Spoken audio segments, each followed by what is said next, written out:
How's your week been? Uh, Busy with school.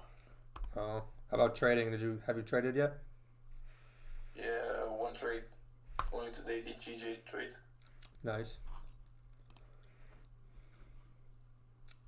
Yeah, I wanted to come on the Zoom last night, but I fell asleep. No worries, bro.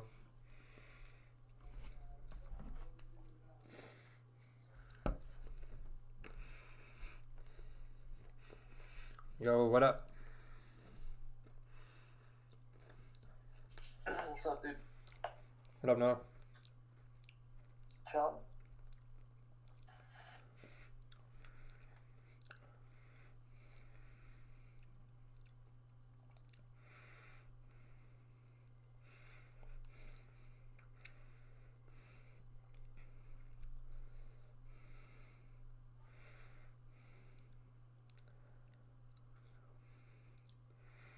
What up, Wix? What up, Long? What up, Chevy?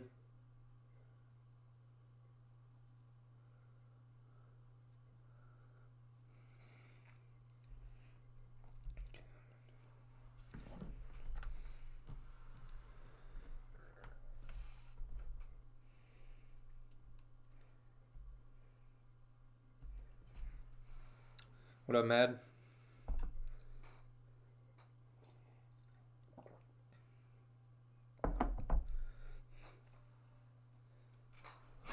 Oh, we broke 1,400 subscribers. That's pretty cool.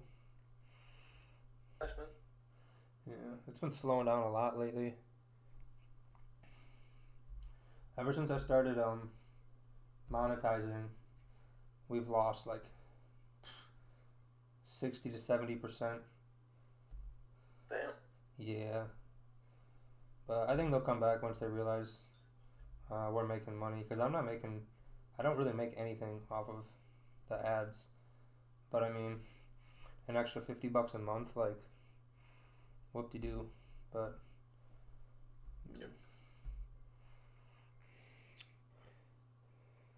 what's up, Hassan? I'm good. Got a sell stop just in case we break that low. I think it's gonna pop down pretty nicely if it does.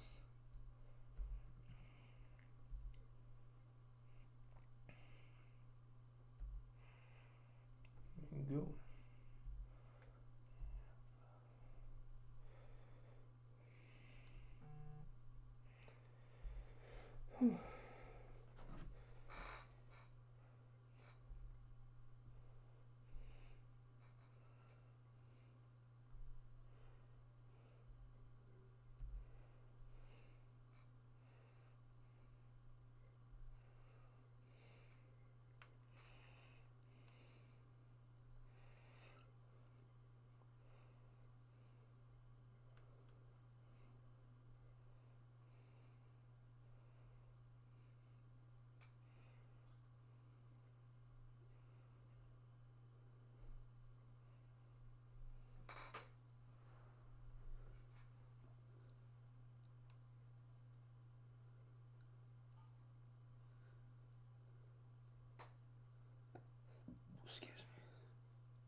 What up, Josh?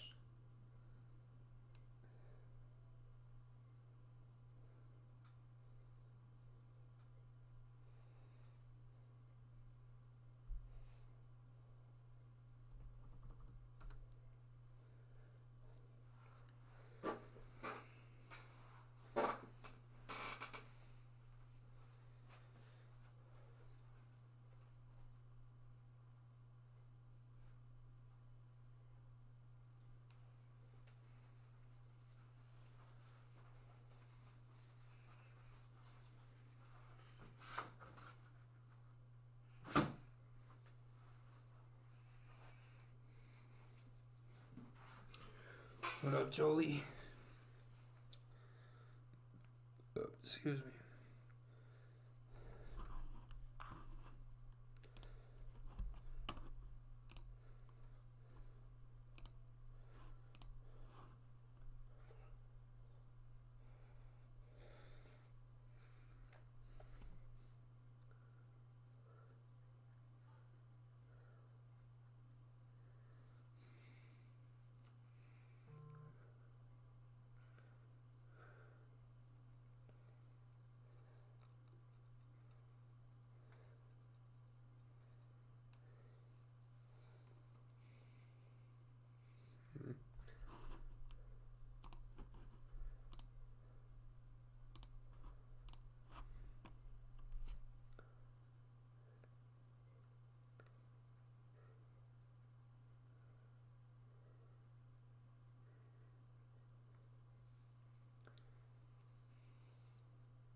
Jebby, to anyone can get in the giveaway, but we have to hit 500 viewers live before March 1st.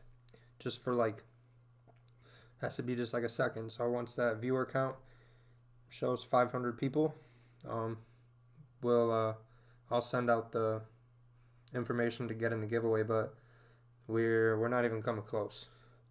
So unless you guys start kind of sharing the stream a little bit more, I don't think we're gonna hit 500 by March 1st. So if we don't, there just won't be a giveaway. Yo, what's up? Yep.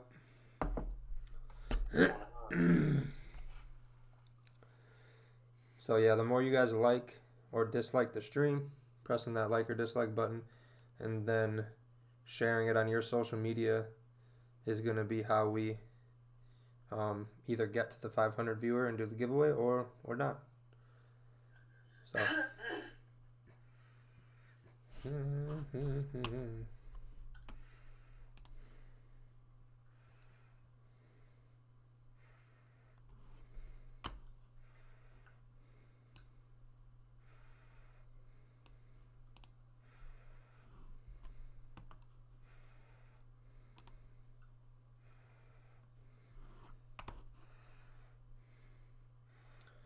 What up, BGC?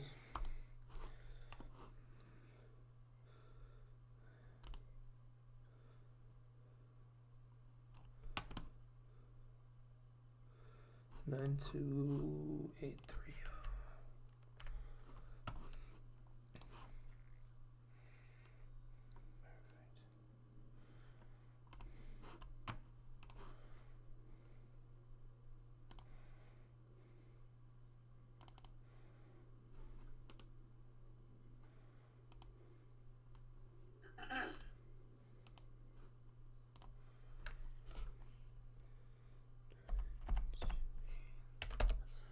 Guys coming to the Zoom today?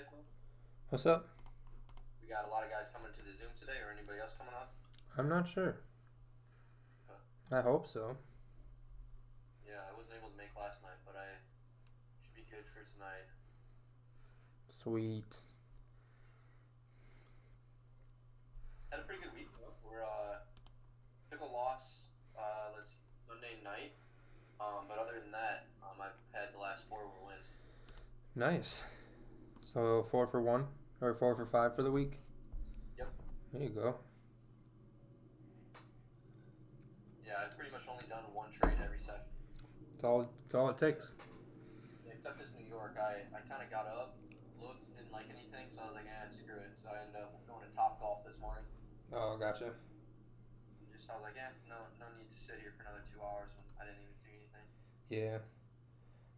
Yeah, what a Nathan. Jonas, so basically, I got a sell stop just in case. Gia's been doing it a lot, so I'm just going to place it like I have been all week. This wick right here, that 30-minute first bullish candle, is actually the bottom of the 4 hour. So the previous 4 hours bullish. So we're either going to return up to this high, or if we come down and break the low here, we're going to be coming down here.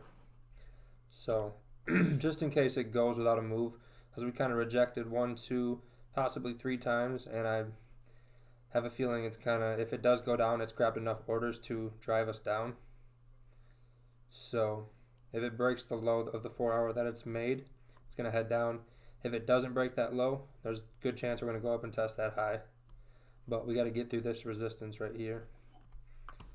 So I'm just anticipating if we do go down, and it doesn't give an opportunity, it just kind of pops off, then I'll at least have a shot at getting in it.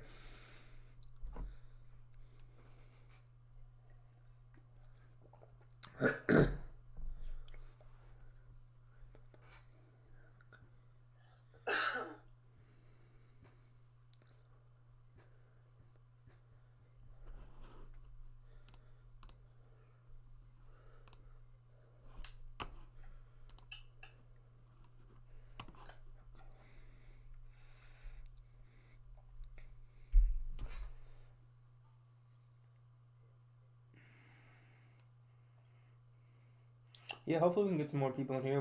We used to get up to almost 200, and then as soon as I started playing the ads right at the beginning, I feel like people started leaving. So it's kind of their loss.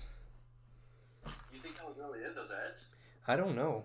I mean, everyone else that was here, the only thing I could think of is maybe the quality, but they. The only thing that I can think of, honestly, would be that we're pretty much only looking at GA, and some people who trade like gold or something, they might not want to come on and sit for the full like 2 hours, so they may pop in for a little bit and then pop off, you know? Yeah, that's true. I mean, it's no different than when Raquel's doing it. I mean, it's not the problem, but the only thing he has is just credibility for doing it for over a year, 2 years, you know? Mm-hmm. So it'll get there. Just stay calm, and then like once we, like you're getting the 1080p suit, or are we staying at this? I'm gonna need a better computer, and then I think I can get up to 1080. Yeah, because are you able to like look at charts for people and stuff and like analyze and stuff? Yeah, we've been doing that. Okay. Yeah, but nobody really sends charts. There's like 2 or 3 people. Yeah, that would be the only thing that I would just kind of. That's what Raquel pushes like the whole time. Is hey, send charts and we'll take a look at it. Gives you something to do, gives you something to talk about, and give everybody opinions as well. Mm-hmm. Yeah, I might add it to the banner on YouTube. Yeah.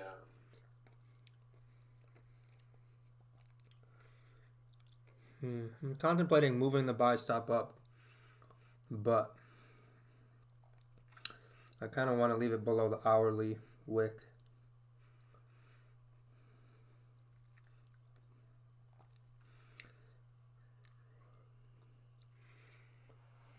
Yeah, I've been noticing. Like I placed 2 of my trades. I had one was buy stop yesterday, and the one before that was sell stop. And with the spread, I got activated. And I put in the chat. I went -8 pips like right away, and I was like, damn man.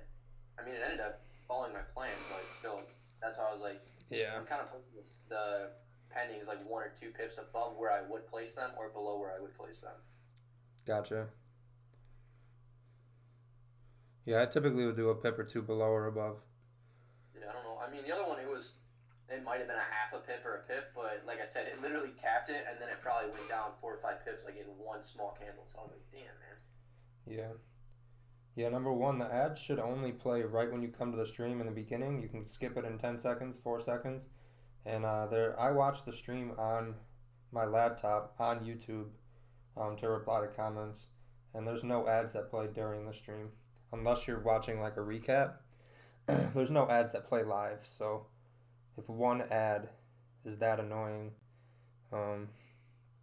I don't know what to tell you, to be honest.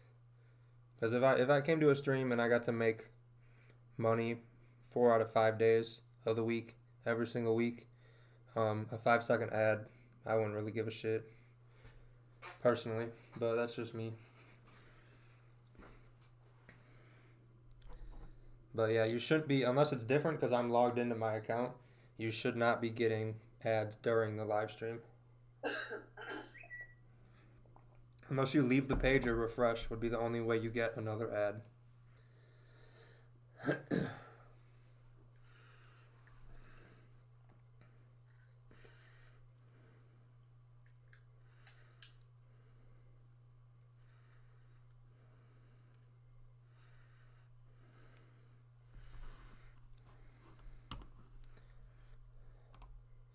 Yeah, 4 hours looking like it should come down.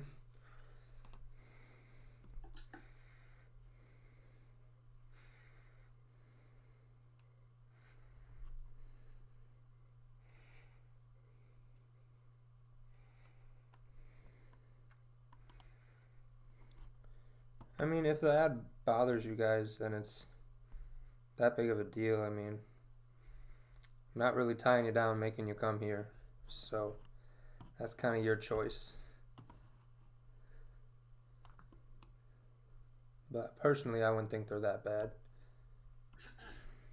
Because you can skip it after 5 seconds or so. Alright, so if we break this 30-minute low, we're going to have a much better chance of breaking the hourly low.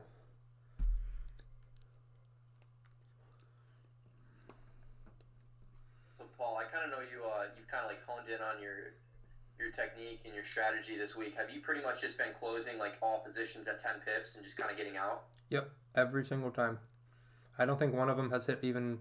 I think the highest I got was 10.8 pips. Yeah. Yep. Just for stress purposes and being able to get out and things of that nature? Yeah, I just. When I get. You were doing well like 2 weeks ago where a couple of those trades you had and you were telling me like 40, 50 pips. I was like, damn, man. Yeah, but remember, I was holding that shit for like 8 to 10 hours and sitting at the charts all freaking day, overanalyzing, questioning myself, changing my strategies. Like, it was getting out of hand, honestly. Okay. So, just taking 10, because even when I'm dead wrong, I almost always get 10. You can accidentally get 10 with your eyes closed, in my opinion. Yeah. So. Yeah, I got you. But yeah, it's been a lot easier. I normally get 10 within. What day was it? Today was the most stressful, pretty much. And it only took 25 minutes. Okay. So, today what happened? Well. Yeah, today, where's the trade? Here we go. So today, I got a buy. You're going to see it late on the live stream, but I got a buy above this little bearish candle. And once it broke above, I took a buy. And I was at like 7 pips. And the 30-minute closed, which was an hourly close. Hourly wicked down past that one, shot up immediately. But to be sitting at 7 pips and then have the hourly close as it's like just starting to rocket up, I get the hourly close, and then it wicks all the way down. I'm back to minus 10 pips in like 4 seconds, and then it pulls right back up in like 2 minutes. But still, it was just like, fuck, 2 pips away, and then the hourly close just kind of, now I got to sit and wait again. Yeah, for sure. Yeah, so I actually closed this morning's at 8.5 pips just because I was sitting at 7 for about 10 minutes, hourly closed, all the way back to negative 10, then back up, and once it got around the same high it was at, I just got out. Okay. So I could have got, if I waited another 2 minutes, I would have got to like 12 or 10. But I was just like, you know what? I'm not going to risk taking a loss for 1.5 pips. So, what up, London? Yeah, if any of you guys want the Zoom link, shoot me a DM. I'll send it out. Yeah, so my pending is probably going to get activated here soon.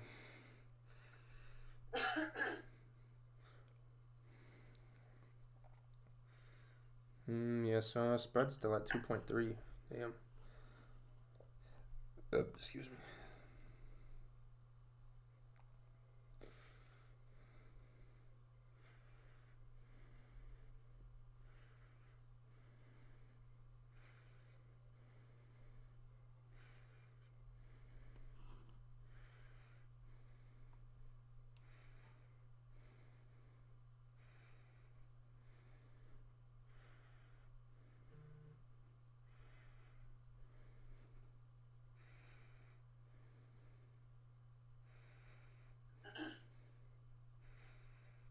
Yeah, I got activated on that one. Yeah, the spread didn't put me in yet. Thinking about closing the pending and putting in just a manual one. Did you have it at 831? That's where I had mine. I got activated. 833. Okay. Yeah.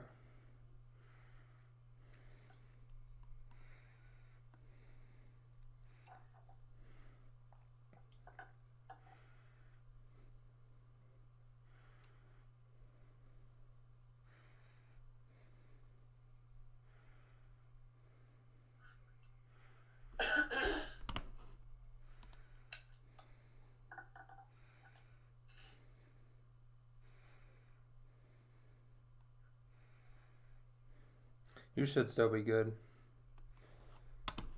Yeah, it's.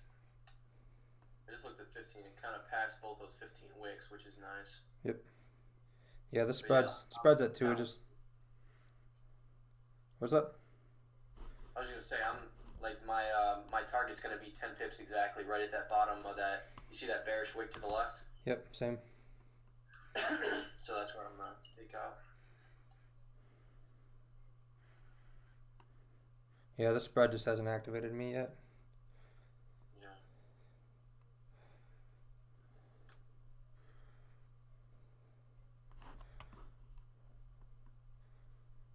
There we go. Now we're going.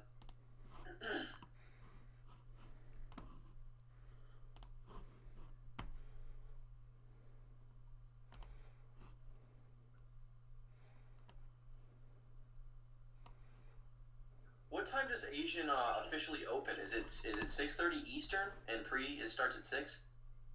Yeah, it opens at 6 Central. Oh, so it's actually 7 my time. Okay. Yep. So 30 minutes it'll open. Okay.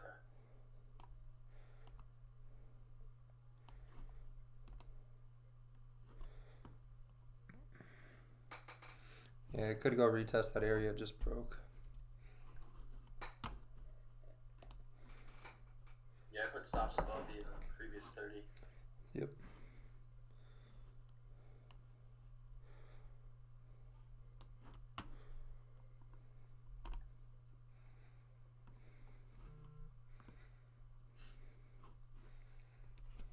But yeah, I do like those wicks up there because it's given a little bit more confirmation that it couldn't break up. So. And 4 hour just made a new low. Okay. 4 hour. Yep. Yeah, hopefully it'll come down to retest both those two bottom wicks. Yeah, I mean, if you look at the 4 hour, I think we should. We just broke the hourly low too.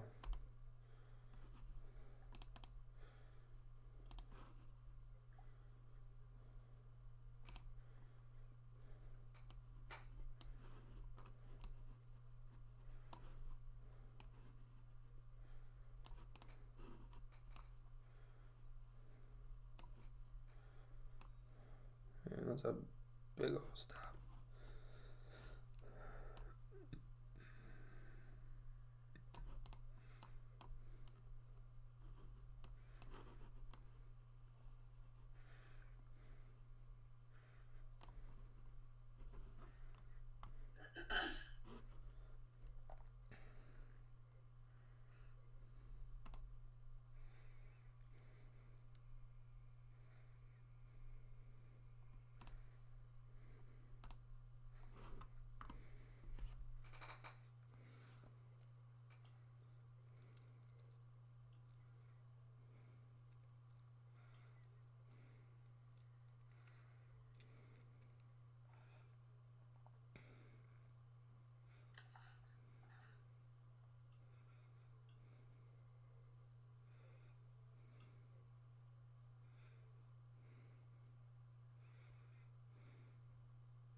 That might just be you, Mario. Mine are at 2.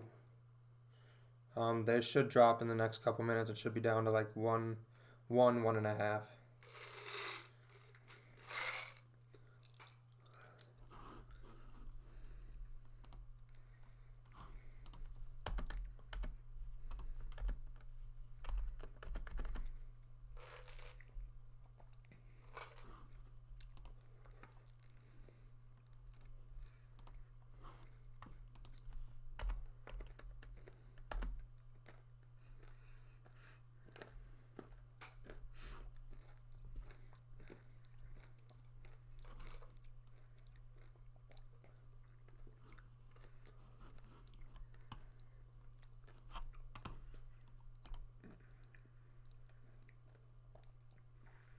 Hey, what up? Yo,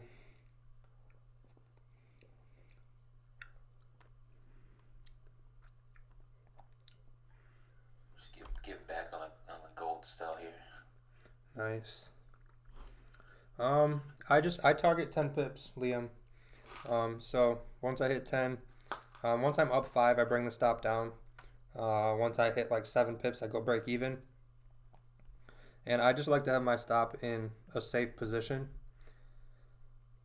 So a lot of people have been asking that lately. I just like to have my stop in a what I would consider a intelligent position. Because I'm not going to put my stop in a place that it can just get hit just so I can have a 1-to-1. Because I might as well just close my eyes and put a trade in then if I'm going to put it in a spot that it can get hit. I like to have my stops if I'm selling above a resistance, if I'm buying below a support, or above or below like the hourly candle, previous hourly. So this is my style. That's what I like to do. So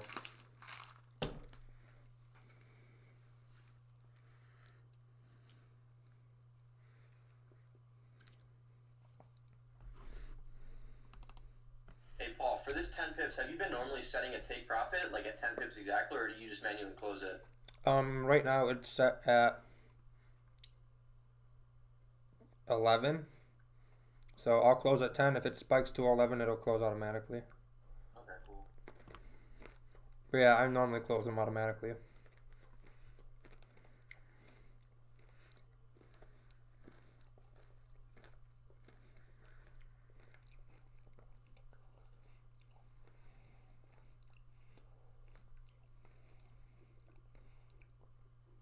Yep. I like my stop loss to have some breathing room. Anybody gonna be up for New York tomorrow? Yep. Cool. Every day. So I think there's a yellow AUD folder at 6:30. So I think we should be okay on news today. Isn't there a bunch of New Zealand red folders? Yeah, there was a lot of New Zealand.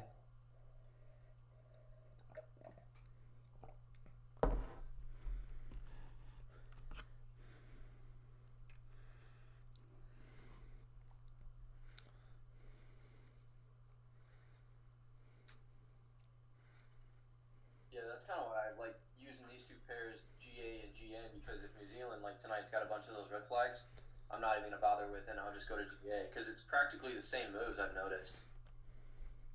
Which 2 pairs? GA and GN.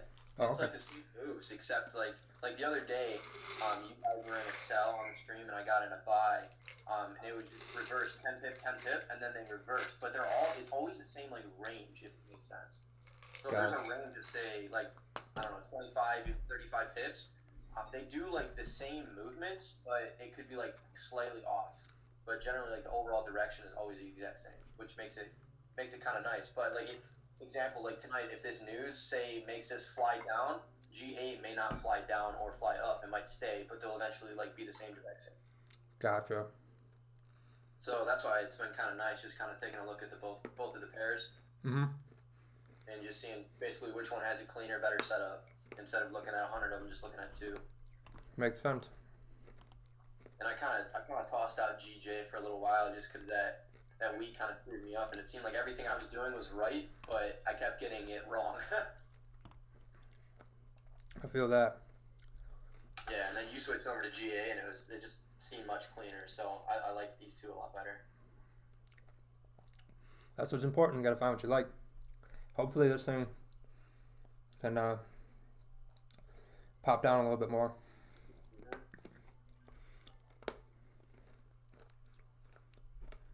Yeah, we're pretty much at entry. I think I'm 1 pip up right now. Yeah, I'm up 4-3. Once it breaks the low of those two little bullish wicks on, oh, there we go. All right, now I'm up 7. Should keep moving. Get that wick fill.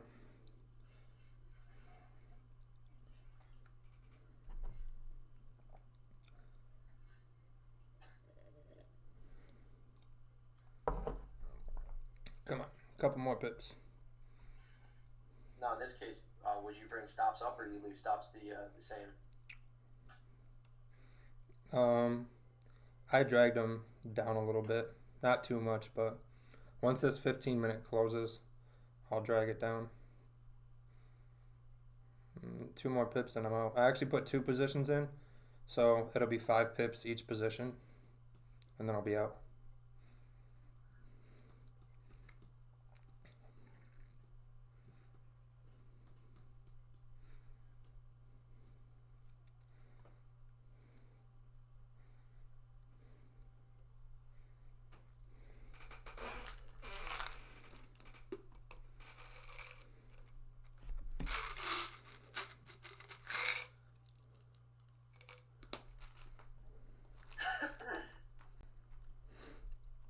Oh, alright. There's 11. I'm out.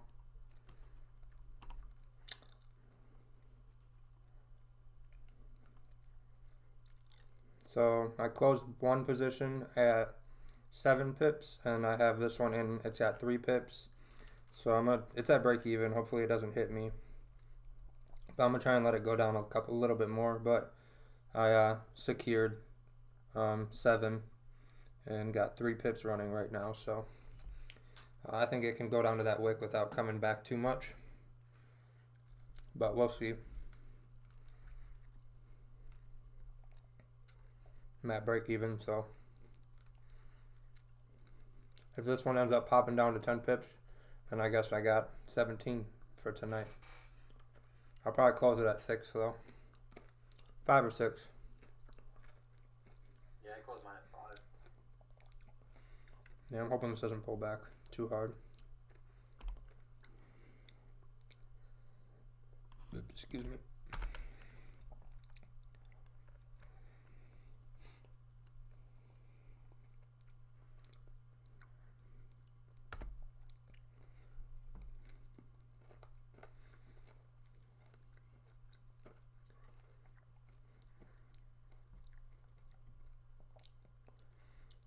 Yeah, it's just a 5-minute close. Or was that the 15-minute close? No, okay.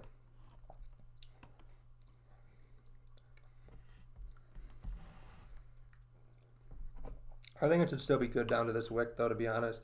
I think at this wick, it's going to have some sort of reaction for sure. But if you look at the 4-hour, there was a ton of rejection to that upside. So I think we should continue down past that wick, but that wick's definitely a good target to take. Once this thing jumps a couple pips, I'm going to get out. So if it does like a 2 or 3 pip spike, I'm going to close out.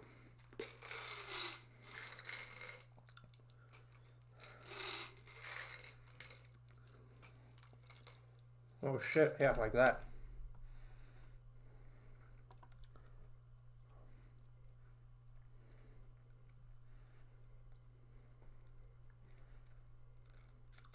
Alright, I closed 5 pips on that, so 12 pips. Sorry, I'm hungry, bro. I'm on prep. I eat.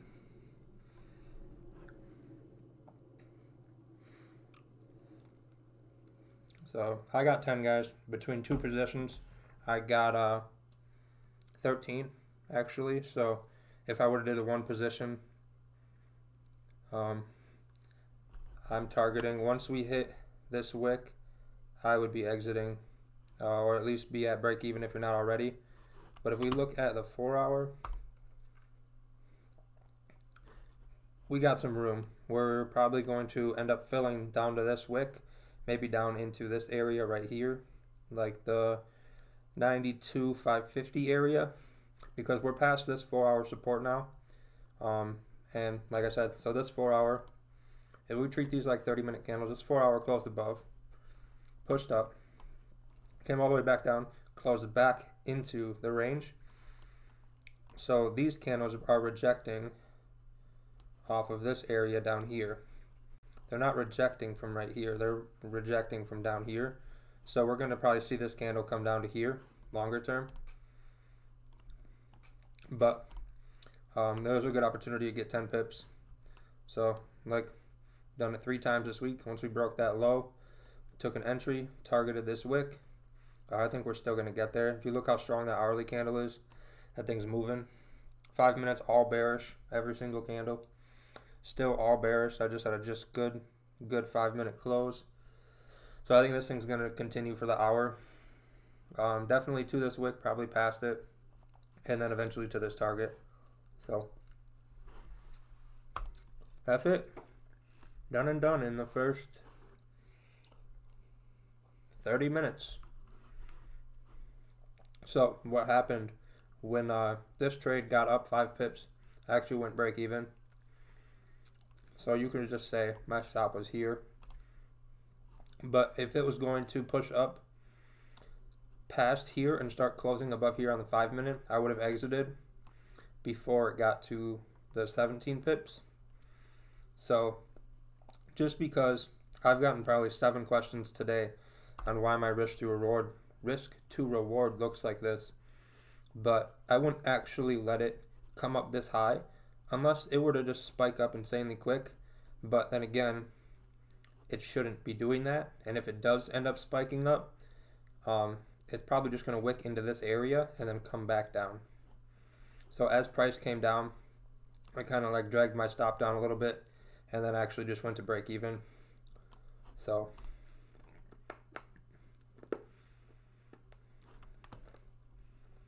yeah, I think that's safe down to 92.5 easily. Yeah, so if you guys didn't get in, this is probably a good entry area right here. Close below, kind of retesting here. And then we already got past here. Oh no, we didn't. Okay. But you should have clean traffic down to that number that was just mentioned. That was nice and easy.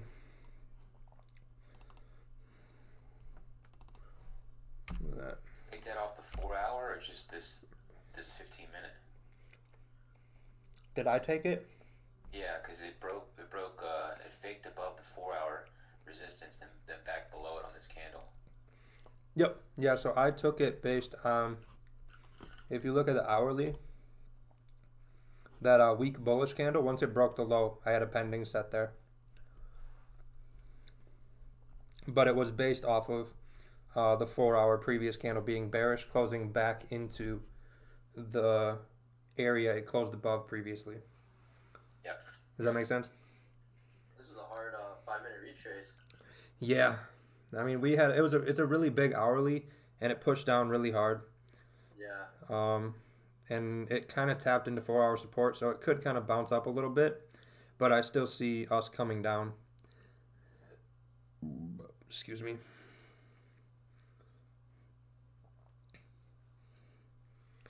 But hopefully everyone got in when we got in and got out, because that was nice and easy. Yeah, I think it's much easier to simplify the trades and just get your 10 and out, or even 5 and 10 out, and then just be done. Yep.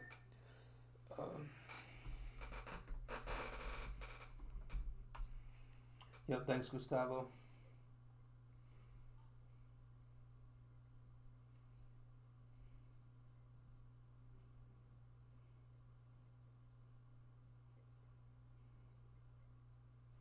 Nice job, Scorpio. What up, Giorno? Yeah, London smashed the shit out of gold today. Yeah, that's probably my of the year, probably the best executed trade. Yeah. From analysis to just execution. That was real nice. That was perfect. That stuff you had marked up was like, holy cow. That was a real thought out, real well thought out trade. NFP, before NFP on Friday, I posted that chart, basically that zone on Monty's stream. You can go back and watch it actually, the recording. I've been watching it since then. And I hit it today and just lined up perfectly. 100 pips. Yeah.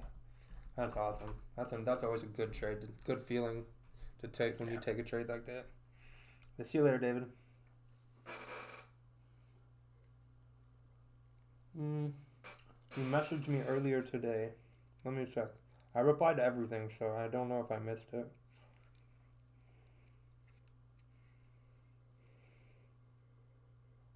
Oh, yeah. Here, I'll invite you to the stream. Miles. Or not to the stream, to the Zoom.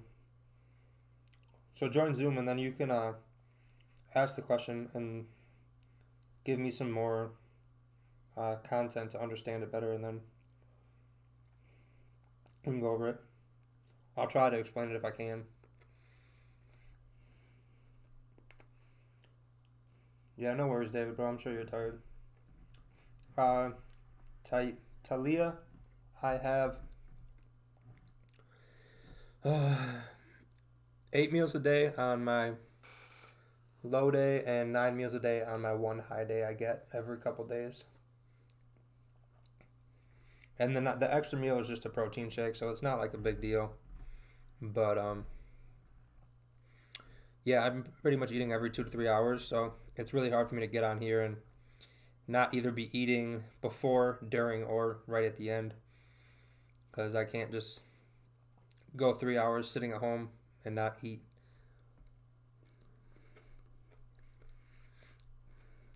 Yeah, I'm kind of curious. How many people either had that sell stop in or took that trade in some sort?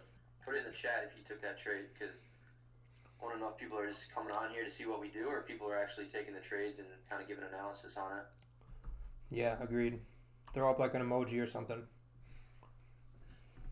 Yeah, because I mean that is a solid trade, and I've seen it.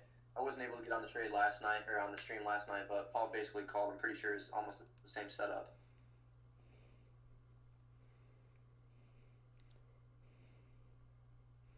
And that 15-minute retraced hard though, right when we closed out. Yeah, I'm glad I didn't try to let it run to 10. I'm glad I closed it at 7 and 5. Yeah, that's not bad at all. Yeah, I closed 2 at 5, and I was like, I probably could have let it to go to 10, and I was like, you know what? Did you win this morning? No, I didn't. I didn't take a trade this morning. Oh, okay. I was gonna say that's why I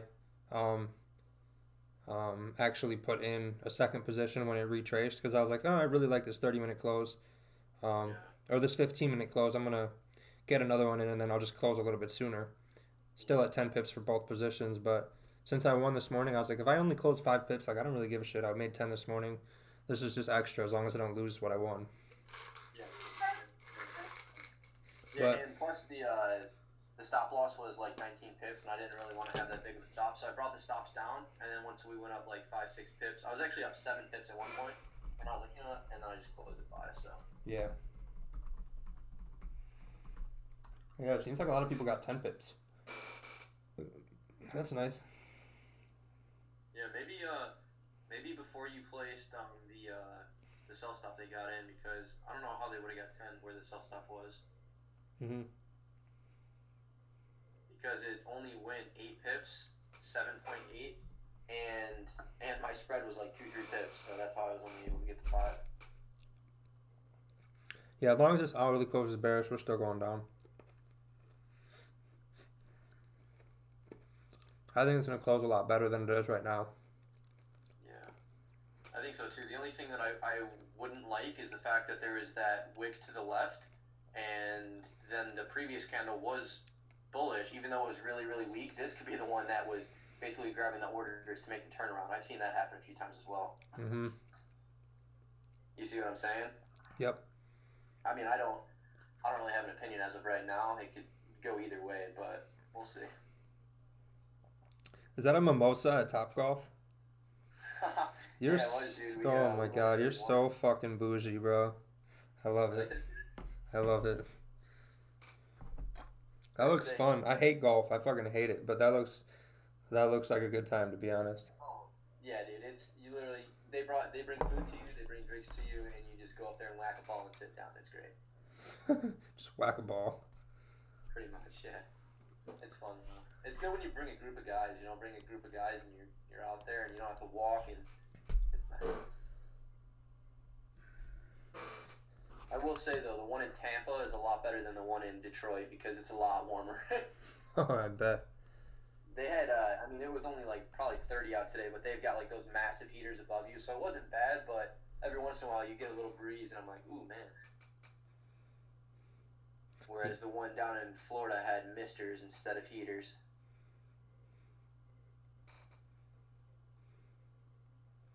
Yeah, the heaters would be much nice. Yeah. Much nicer.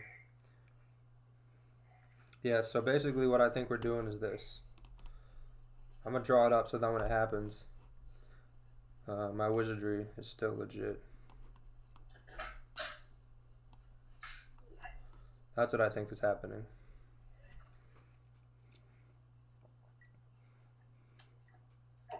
Can't see it, or at least I can't.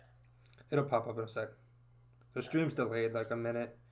Oh, Mike, yeah, that's why I don't have 1080. I don't know if it is my computer, but my computer has the capability and so does my internet. But if I want to have 1080, I have to have a higher stream delay, is what YouTube was telling me. I got you. And it's already a minute. 720 is completely fine, dude. I can see everything perfect. Yeah, it's already at a minute, so. Yeah, it's not even bad. The only thing is that delay. Is that delay because of the 720 or? I have it on the lowest latency setting possible on Streamlabs and on YouTube settings. So I think it just has to have a delay. I'm not sure. Does Raquel's have a delay as well? I don't know. I think his is 1080 though. Yeah, his is 1080, but I don't think there's a lag from Zoom to that because when they talk, it seems like they're like right in the trade. I could be wrong. I don't know. Yeah, I don't know. Yeah, it's like 10 seconds, I would say, delay. Yeah, they have. Gotcha. I would say this one's probably no more than like 30 or 40 seconds. Yeah, it's about 30 seconds, I would say. Bless you.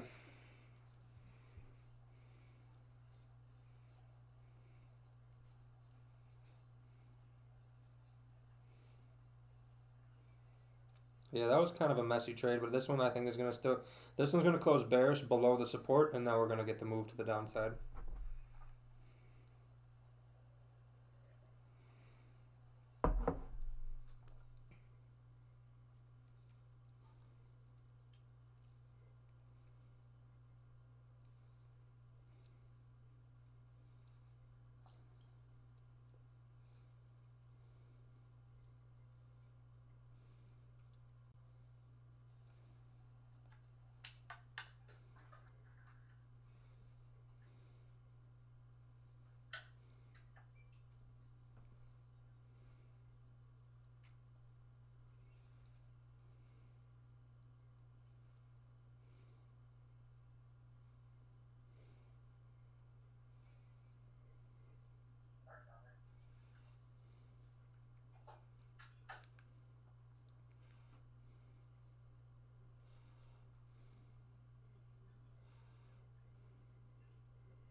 today Tuesday?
Yep, and close below support.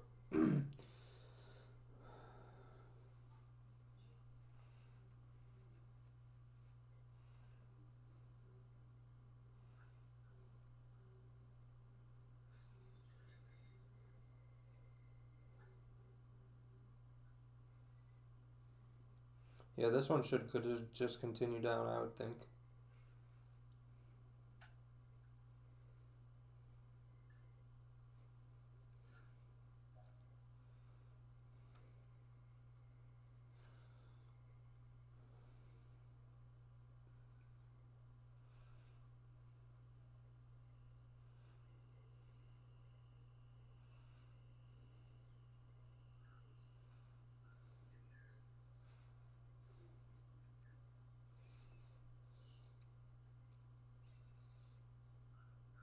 I don't think the NZD news should affect AUD. And OR, I will not be taking another trade. I took my one trade, got a win, and that's it. I'm done for the night.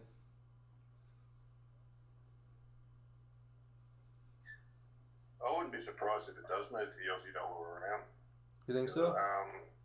Well, 30% of New Zealand's GDP comes purely from Australia, so it always moves it.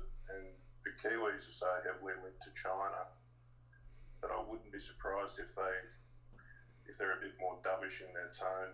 So I think they'll keep rates the same, but I definitely think it'll move the Aussie 100%. You think it'll strengthen the Aussie or weaken it? I think what'll happen is it'll come in on expectation, so it'll initially,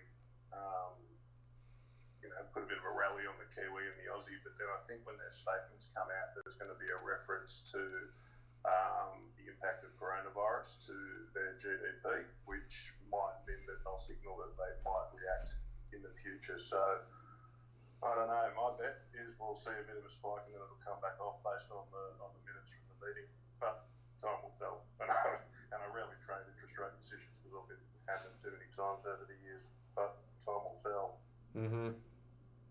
It makes sense.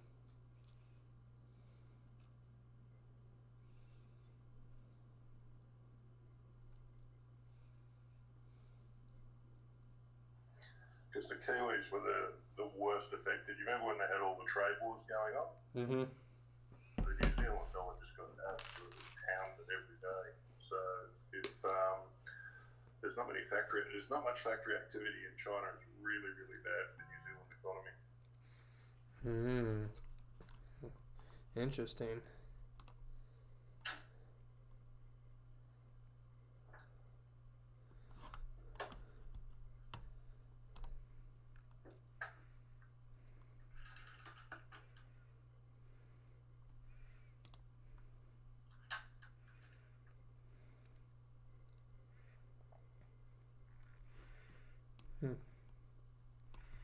I wonder if this support is going to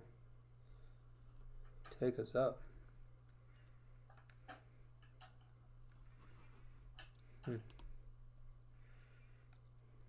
I think we should still be heading down though.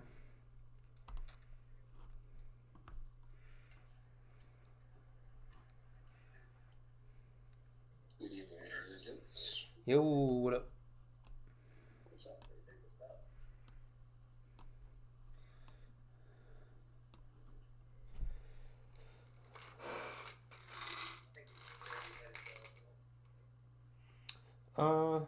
How do I back test? My strategy. So I just pull up the simulator basically, and I just simulate like it's a live market, and I'll do about 2 to 4 weeks at a time. So like hour and a half is what I do now, and I'll just kind of skip through the candles till it gets to my session time, and then I'll let the candles play through without any skipping.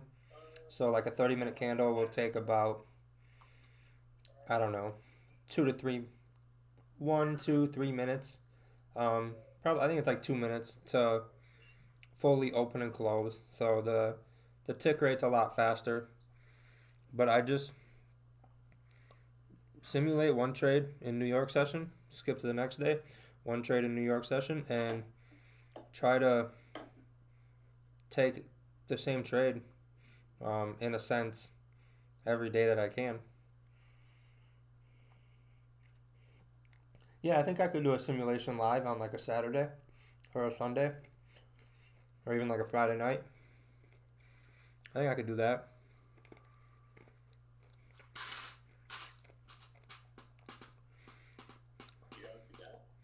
Yeah, I think that'd be fun.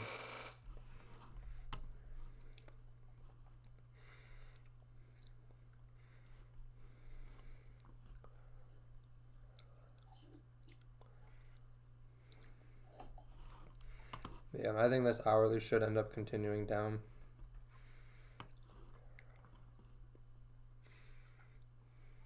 Are you still in the trade pool? You close it out? Ooh, I got out. I got out basically right at the bottom of the bearish wick. Okay. Yeah. Oh, of the previous candle? Yep. Yeah, the bearish hourly close. I got out at the bottom of that wick. Oh, nice. Yeah. Wow. Okay. I got out at the right time. There's like 12 pips total between two positions.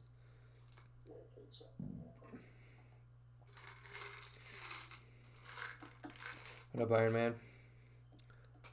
Enter the EJ cell. Let's check that out. If you guys have any charts, feel free to send them because I'm not entering anything else for the night. So we can definitely pull up some charts, mark some stuff up, see what you guys are in. Ooh, an EJ cell. I don't know if I would like that yet. Who said that?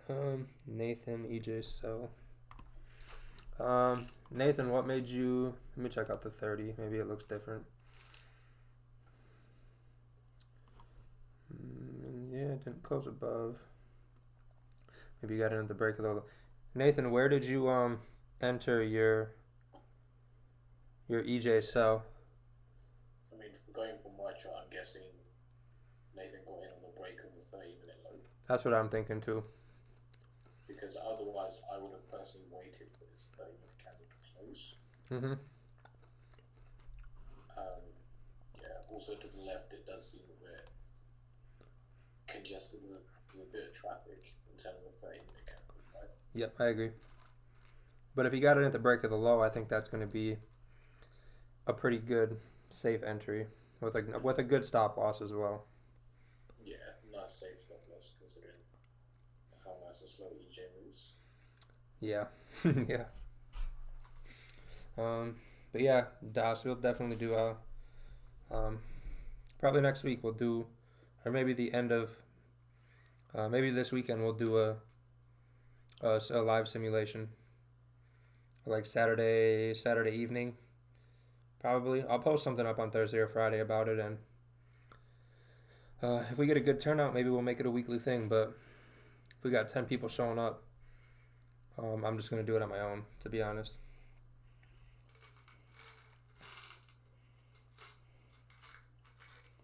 Perhaps put a story on your Insta poll and see how many people Yeah, true. are interested. Yeah, that would probably work. So saves you the time of setting it all up on YouTube and like you said, only 10 people now. Yeah, that's true. Then I don't have to find out the hard way. Exactly.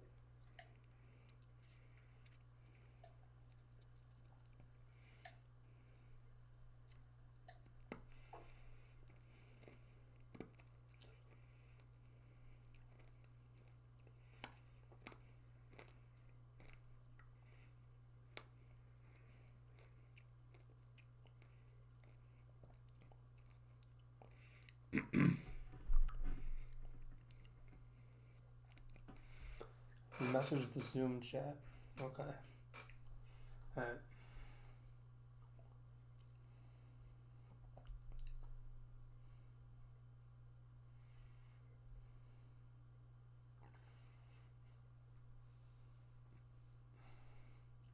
Alright, Miles. So in the Asian session, to wait for those highs or lows to be created, and then to enter on the higher lows or the lower highs, those are going to work a lot better in higher volume sessions, so London and New York.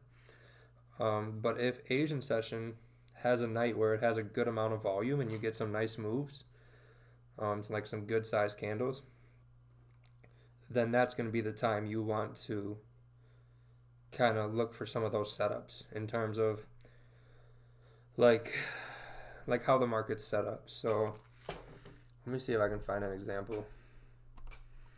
Because Asian is a lot slower, so to wait for that kind of setup to happen, you're going to have to wait a lot longer. It's probably going to take 4 to 5, maybe even 6 30-minute candles to get the high and then come down, get the higher low, and then you can take an entry.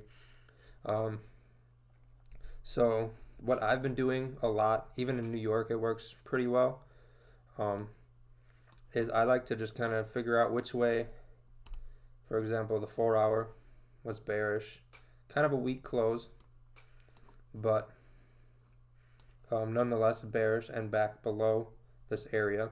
So probably makes sense in my head to try and get some sells, right? So before this move happened, the low of the 4 hour was this bullish candle. So this was the low right here at the bottom of that wick. So if price got below there, I just had a feeling it was going to kind of pop down a decent amount of pips for Asian session to give us a pretty decent trade with a least bit of drawdown, you could say. But in terms of the highs and lows, so I would say you got a possible high up here. But remember, this was just a 4 hour wick and then we closed bearish. So is it really a high? You gotta wait and find out, I guess. And then we have a previous high around here.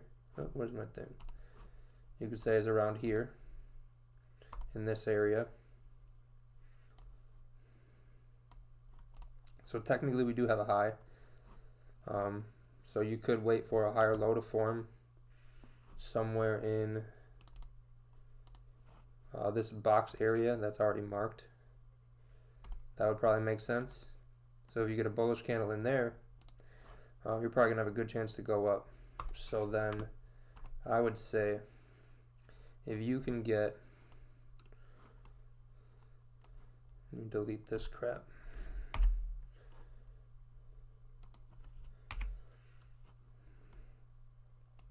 So I wouldn't mark this area, but some support there is definitely where it's going to form.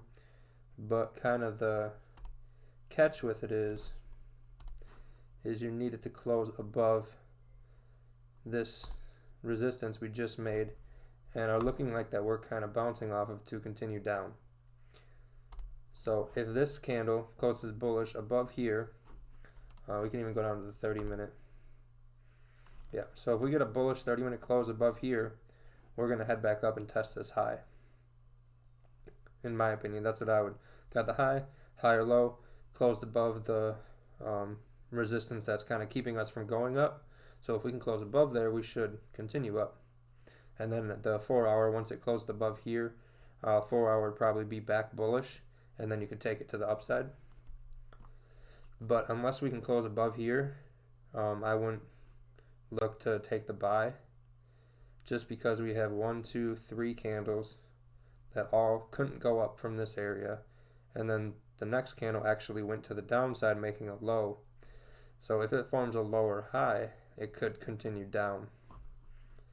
So right now I think you gotta wait, kind of see what happens, because you do have a bearish hourly close. So if you can wait for an hourly to close above here, I think that's going to be your best bet. But it's got to fit your trading style. So personally, I wouldn't want to do it till we see a 30-minute close above here. I'd probably scalp it up 10 pips, that wick fill roughly, and then get out. If you take it up to the high, that makes sense too. Just not how I do it. So it depends on what you look for. But in terms of Asian session, it's definitely a lot harder to, or not harder, but it's less common, in my opinion, that it has the volume to make a high, make a higher low, and then you can get a trade. So I like seeing breaks of lows or highs with momentum of the higher time frames, or with candles on the higher time frames, because then you typically get some nice moves after it breaks those lows or highs of previous candles. So if you're gonna trade that specific strategy, I would just be patient and wait for it to present itself, because you can probably get it minimum, worst case scenario, 2 to 3 times a week in Asian session, probably 3 to 4 on a good week. So, but what I was actually looking at, if I wouldn't have taken those sells, is once it broke the high of this 30-minute, you could have a nice target to go fill that bearish wick right there, which could definitely happen. That could be, I don't know, about 13, 14 pips. But there is this resistance here, so taking that kind of trade into a resistance doesn't make a ton of sense. But if you look at the one we took, my pending was actually below this area, which is where this candle rejected from to go up. So once it got below here and just below this little support area, I felt confident we were going to continue down. And as long as this doesn't close above, I think we're still going to continue down. I drew it on the 15-minute, so if you're looking for that strategy, you could get it once you get a bearish 15-minute close, because if you replay the stream, I drew, we came down, we got the break of this area right here. Then we're coming up to retest it. If we close bearish here, we're going to come down and test that low, just like you were talking about. So that would be a good, really good example on the 15-minute of that setup you're looking to take. I'm out of breath. But you got to wait for it to close below it and at least close bearish, so you can at least sell a bearish candle.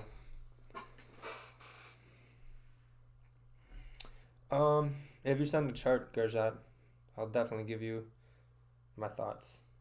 You should be in the Zoom, I believe. Hey, boo. But yeah, hopefully that made sense, Miles. It was a long explanation, but Nice and thorough. yeah, I mean, hopefully it made sense. Did to me, man. Perfect. Man, I'm exhausted.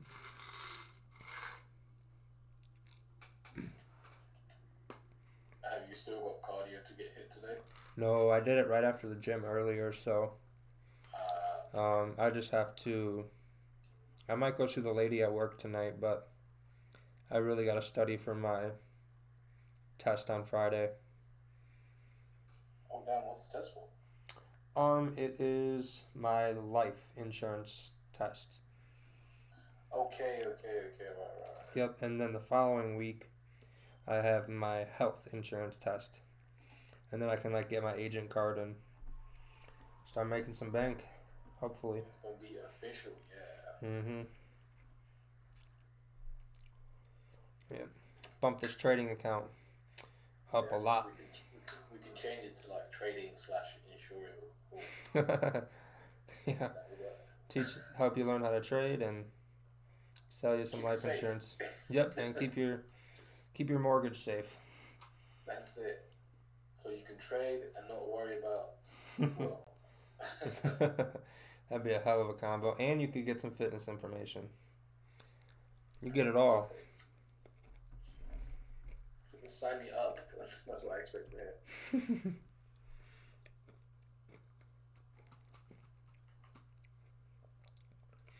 Yeah, I got you. I'll pull up GJ.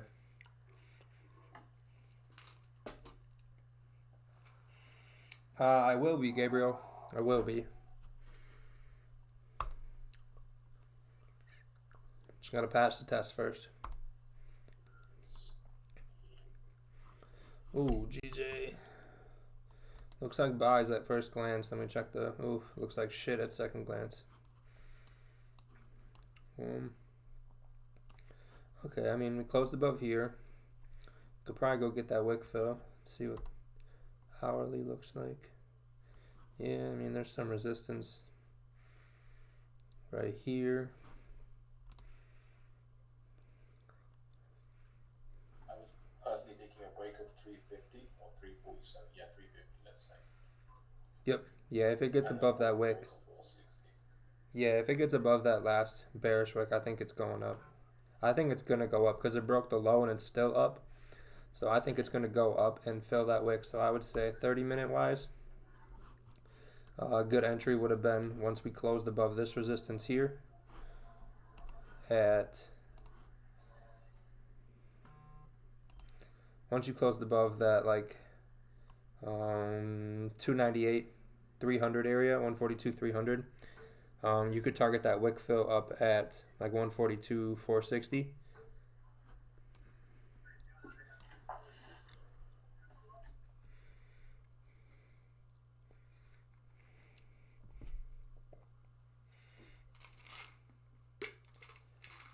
So if you didn't enter yet, I think if this 30-minute closes bullish, that'll be a really solid entry.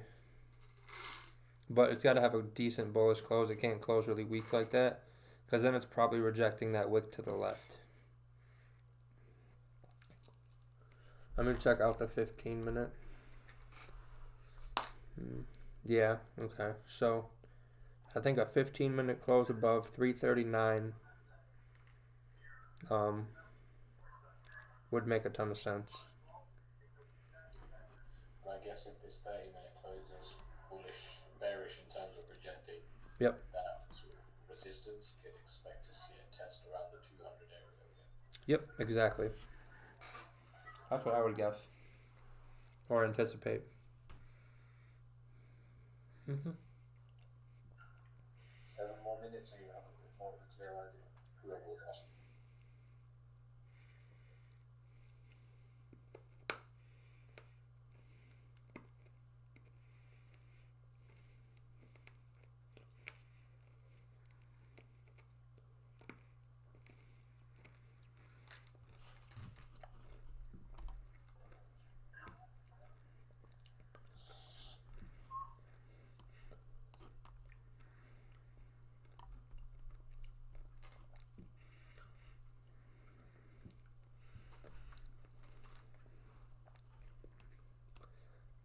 Yeah, GA could have nice buys in 6 minutes as well.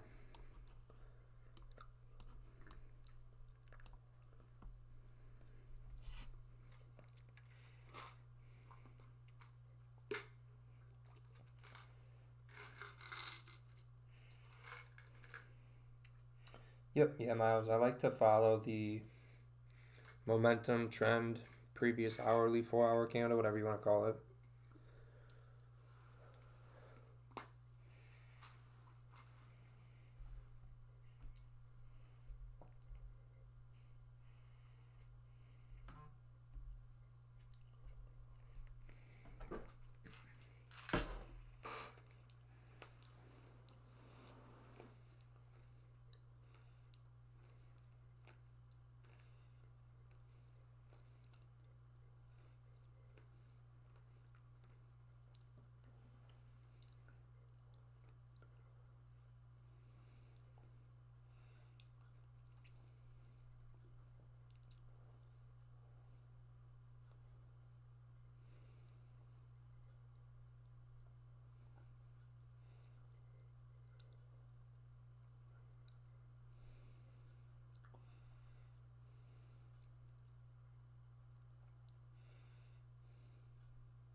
really been following it. Who do you think the Democrat person is going to be in the election?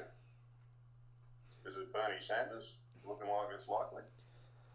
I hate politics, so I have no idea. Fair enough. Yeah, definitely in An the interesting one.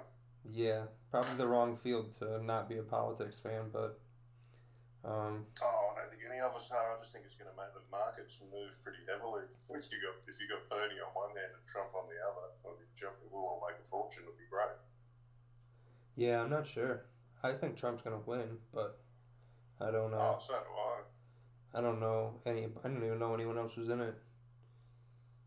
Yeah.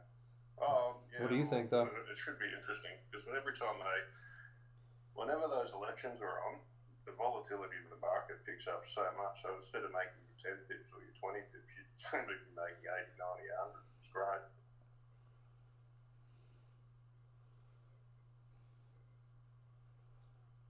Interesting. I don't know if I was trading this time last year. I think I was trading this time last year.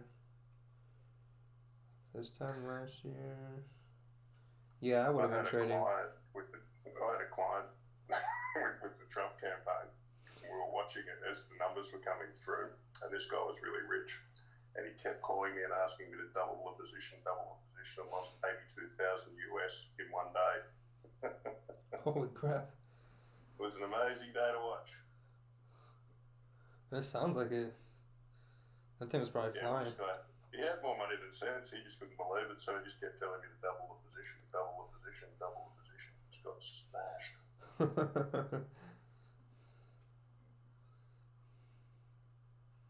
So you trade, you like invest for people? Yeah, I've got a trading company, so I've got traders that work for me, and we trade certain clients' funds. Oh, damn, that's awesome. Mm. So you actually know how to trade then? Sorry? I said, so you actually know how to trade then? Yeah, I've been trading for 25 years. Oh, shit. So why you in here, bro? We don't know what we're doing. Because it's very bloody boring. So I generally come in when my US traders are asleep. Most of my US traders are asleep, so I come on to hang out and talk, basically. But yeah, that's pretty much it. Gotcha.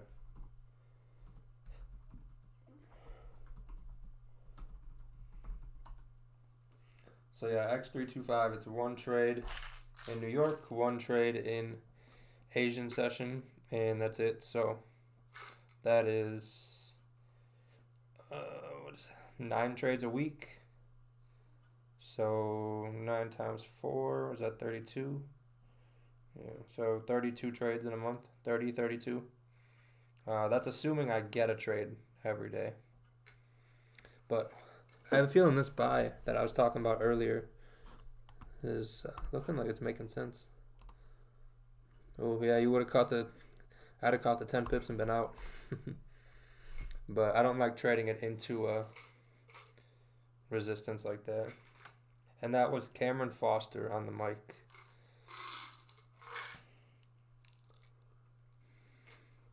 Nice job, Nathan. Oh yeah, you're on EJ. I wonder what that's doing. Ooh, nice job, bro. Did you take that, Nathan, based on what we've done previously this week of the lows and the highs, like once it breaks? Because if you did, that was, regardless, I mean, that's a phenomenal trade.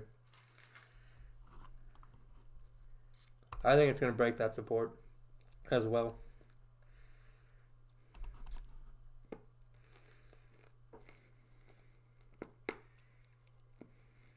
Yeah, Nathan, I think it's going to break that support pretty easily. What up, Brandon?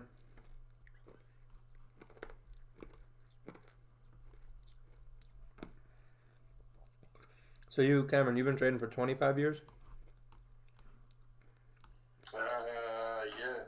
Probably a bit longer. I started in stocks, and then I went into stock indexes and bonds and a bit of foreign exchange. Wow. But I've got traders that trade for me now, so I still do a little bit, but I'm a little less on the tools. than I used to be. Gotcha. So what kind of trading did you do? Did you scalp kind of like what we do here, or were you kind of swing trading more, like long term? No, I've always been a scalper, and it's more from a personality perspective. So I just don't have the patience to hold a trade for 2 or 3 days. I can't sleep at night. So yeah, always been a scalper.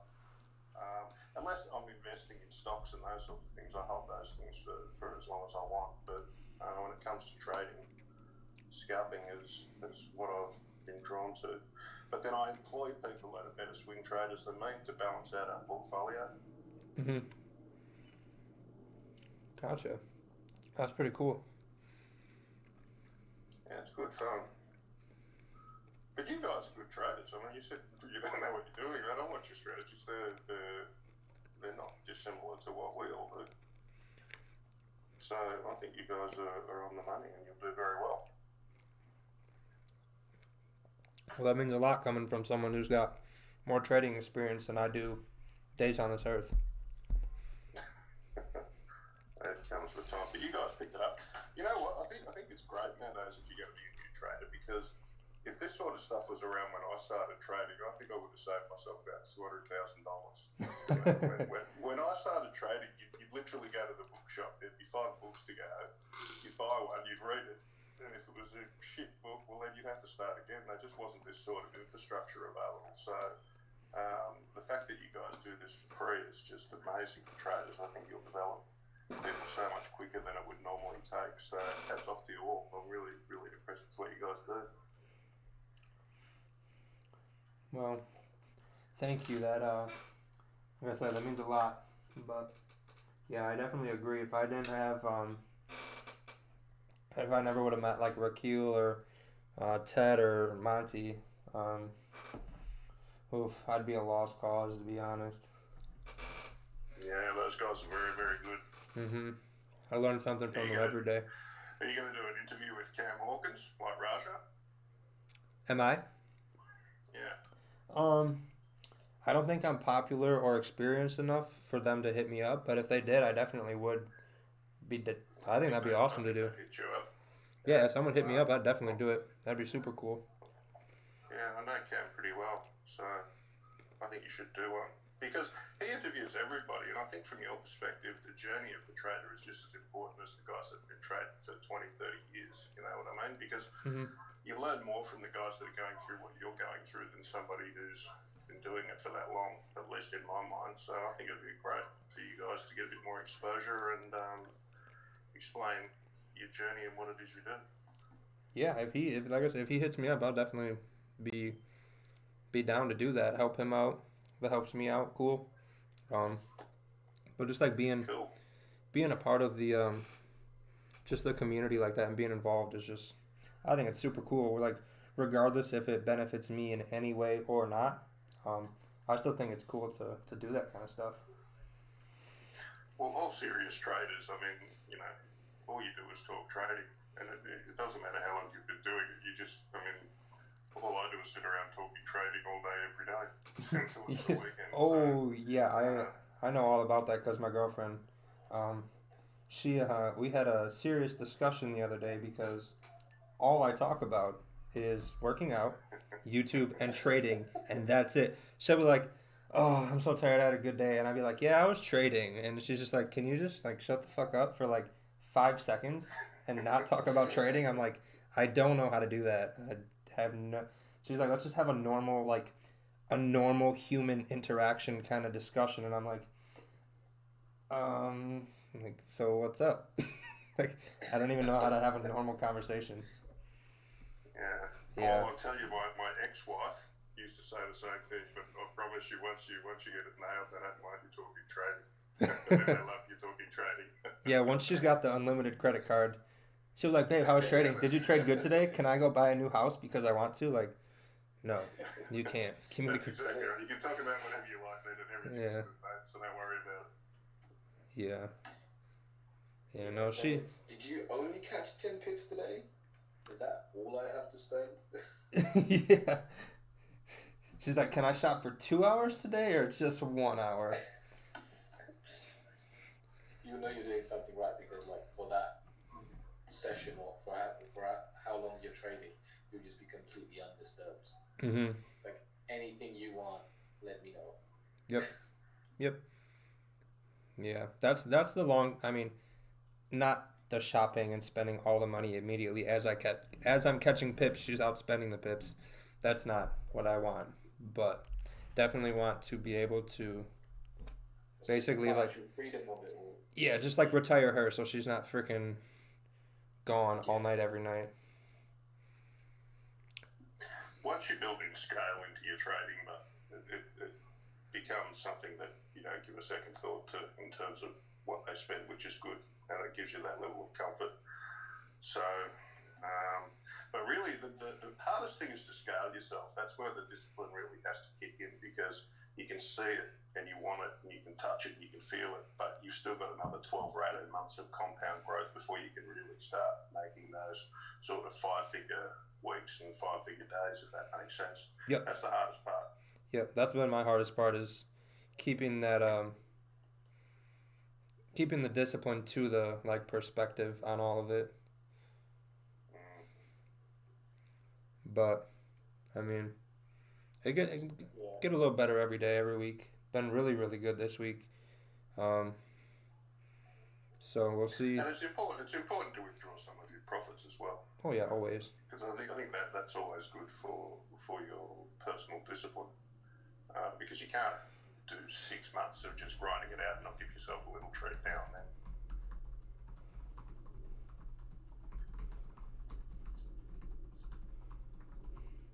Yeah, I mean, even if you're making $20 a week, I think you can withdraw $20, but yeah, always. I think it's good to pull stuff out too, even if you're just trying to compound. Well, one of the things I do, and I still do it to this day, is I have a small account and I link it up via a trade copier to the larger accounts.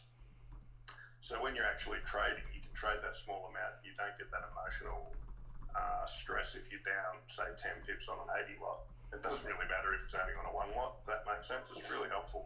Yeah, the psychological aspect of it, which I think. Mm-hmm. Yeah, I mean, you divorce yourself from the money as much as you possibly can. Not to the point where you're irresponsible, but to the point where you're in the trade for the right reasons and not chasing the dollars.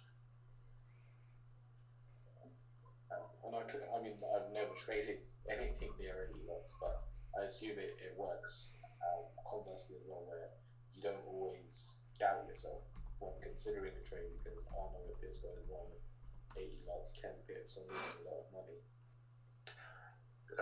Well, you do when you're trading other people's money. That's where it gets pretty stressful. I won't lie to you. And also, too, it becomes a little more complicated because you can't just throw an 80 lot into the market. So you've got to break them up across multiple brokers. You've got to make sure that their liquidity providers are different because slippage becomes a key. Unless you're a big swing trader, you're going for 500 pip moves. But if you're going for your 20 points or 20 pips, I should say, you've got a whole other avenue of stress. But yeah, I guarantee you, if you're trading other people's money and you've got a big lot, it's not doing what you want. You get a bit jumpy at times, and that never really goes away. Yeah. And then all the clients decide that they'd like to call you up and give you their thoughts on the world economy, which is always fun. Because they've seen a few percent fall down all of a sudden. No, because they've had three glasses of scotch on a Friday night and think that they know how the world works. See, I shouldn't say that. They got our clients. We only have ones now, but in the early days, you used to drunk and bonkers. See, I feel like I would be very hesitant to ever want to trade someone else's money just because of that aspect. But if I did, it would probably be on the basis where they're not allowed to see. I just have to give either weekly or monthly progress reports. We don't take new clients anymore, but it's a good way to sort of build your business up in the early days. But yeah, the ones we've got now, we tend to know pretty well, and they're pretty good guys. They know the deal. Yeah. They're smart. I mean, they're pretty well off, but they just don't have the time to sit sit there and research it, and they don't have the passion for it. If you don't have the passion for trade, you're in the wrong business, because you've really got to have it. You've got to be that guy that annoys your wife and your girlfriend because you talk trading all the time, because otherwise you just won't make it. Yeah, I guess if it doesn't interest you like that, then you are better off providing just your funds to someone else that, you know, who has a proven track record and can do something with the funds rather than risking it yourself. Yeah, that's it. I mean, I've tried to teach people to trade, and some of the guys that are really, really smart, but they're such stubborn bastards that they sit there and they'll always fight the market and they couldn't do it. So, and then I've just had other guys that just absolutely love trading, and they're quite successful at it because they don't mind sitting in front of a screen for 6 hours and doing nothing if the market's not there.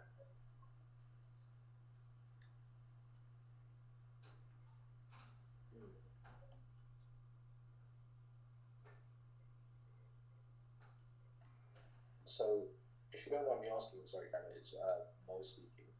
If you don't mind me asking, when you first started off trading, were you using large sort of funds, or were you trading a large account from the get-go? Yeah, I was actually. But the reason why is I got a stock market tip when I was 18 on a gold miner. And I was working at the time. Funnily enough, I was in the insurance business. So I know where Paul's coming from. And this was many, many years ago. And I knew nothing about the stock market. And I think I put in about $6,000. And then a takeover was put on the table and it made me like 70,000 US.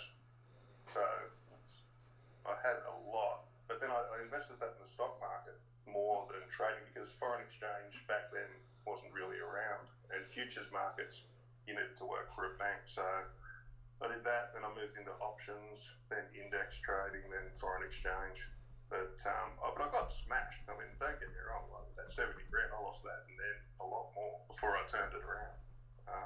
It took me a good 6 or 7 years to become really consistently profitable. And then I think another 12 months once you reach that zone to really build up the arsenal in your account so you can trade. You can trade without the stress associated with trying to grow a small account. Yeah, that makes sense. I think I mean, I definitely was like this, still have a little bit of it left in me. But you just want it.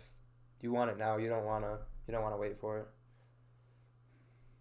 Like, yeah, you could take the proper sized risk trades for 12 months, get consistent, actually learn how to trade, build discipline, or you could just throw some 1.0s, 2.0s, quadruple your account in a few days, and now you have an account that you can make money on. And people, that's what I did in the beginning, because I didn't want like 12 months, or I can just be right 4 times and have a $5,000 account. I'm gonna go with that option, and I wish I would have known better, or at least listened. I guess when it's a smaller account that you're starting off with, you feel a lot less concerned, because you're like, worst case scenario, I'll lose $500 or I'll lose a few $100. Mm-hmm. I don't mind risking it all to turn it around to, like, say, the $5,000 account. But when that mentality then transfers to the larger accounts, that's when it's got like, whoa. Well, having eyes on all your trades stops you from doing stupid stuff. And I also think your mental state has a lot to do with it as well. I mean, when I was growing, I used to run into the issue of I'd go great for 3 months and then, I don't know, my boss would be pissing me off or something would be annoying me, and I'd sit there and have one really bad session and give away 50% of the profits. So having other people, like, if you do go down the path of trading other people's money, you just can't do that stuff. So it gets discipline right up there for you, which is good. Yeah, that's true.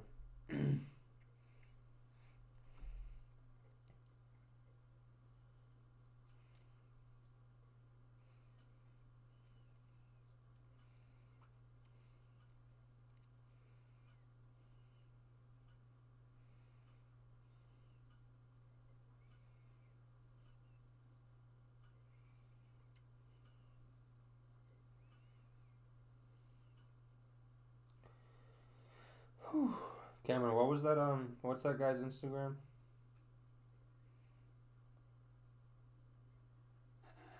Sorry, you talking to me? Yeah, that what's that guy's Instagram? Oh, Cam Hawkins. Yeah, I know him well. I'll ping him for you, mate. So I'll hook Raj's one up as well. So I'll let him know that you're interested. Oh, okay, that works. Cool. Appreciate it. I was gonna just shoot him a follow. Oh, you can do that as well. What is it? His Insta is Trading Nut. Okay, yeah, I followed him on. TradingNut. Yep, yeah, I already follow him. I followed him on Spotify too. Yeah, no, he's a good guy. Very nice guy indeed.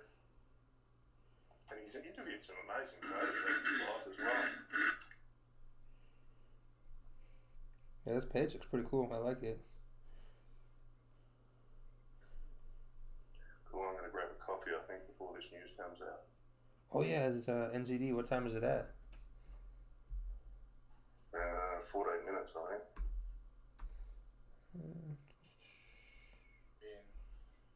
Yep, yeah, 7 o'clock Central Time. One more 15-minute calendar. Yep. It's looking like this is going to try and go back down.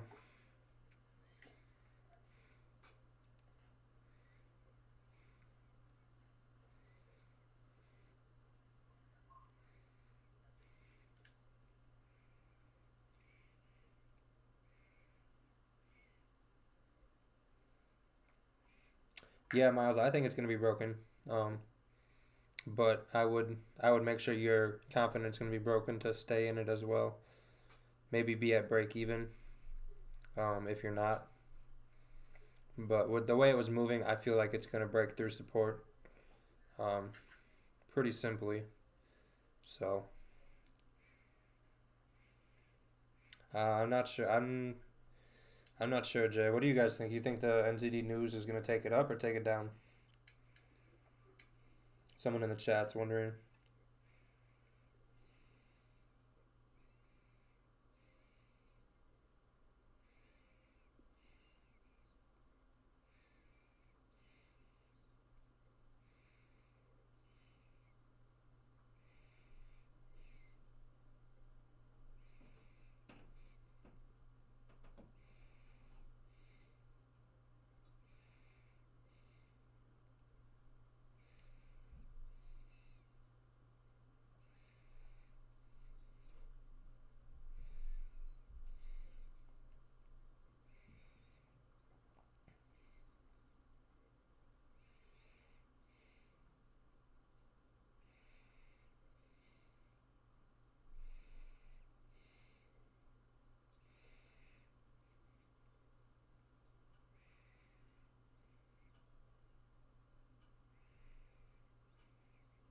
Yeah, I'd let it do its thing then, Miles.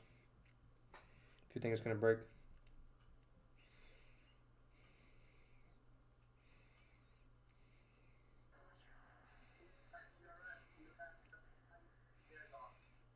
I think there's a good chance you're going to see a bit of a spike because they're not going to move interest rates. But I think the commentary that comes out about, over the next 3 minutes is going to push it back down because I think they'll reference the economic impact of the coronavirus on the New Zealand economy. Mm-hmm. And I think that that's going to be a bit taken by the market as a bit softer because if all those Chinese factories are shutting down left, right and centre, it's really, really bad for the Kiwis.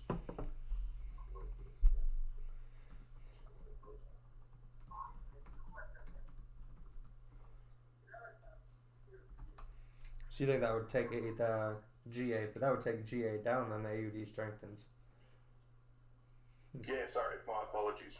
Reverse all of that. So yeah, opposite spike. I don't actually trade the GA. So I trade that Aussie US dollar. So I'm talking in reverse. Gotcha. Yeah, no, I followed what you were saying. Cool. Yeah, I think GA will probably push up till the news, and then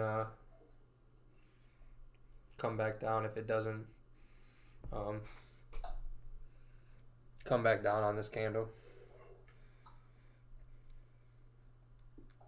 So how did the 15 close previously?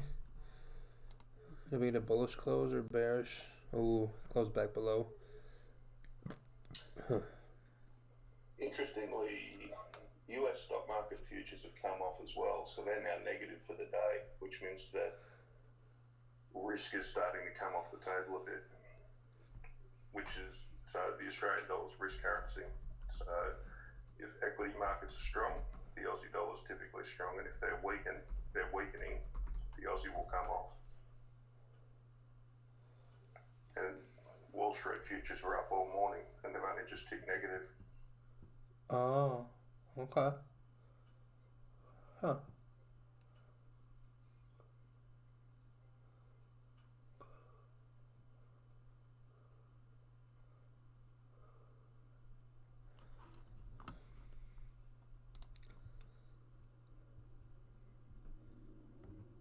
Yeah, I'm thinking GA is going to be a sell now.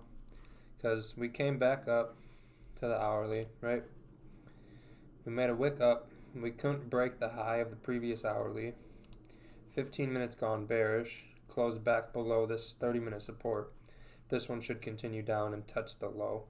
So this will be that higher low I was talking about. Not really a higher low, or a lower high, I mean. But we made a low, came back to resistance, went back bearish. Should have come back, test the low, and then continue the drop. So I would definitely, if I didn't get an entry yet, I would have definitely sold the crap out of this wick on that candle with stops above. So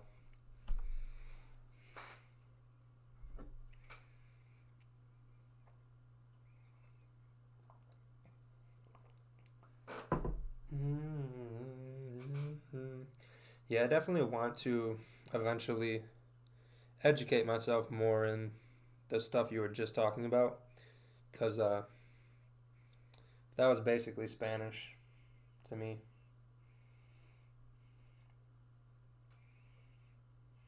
Because I tried learning all the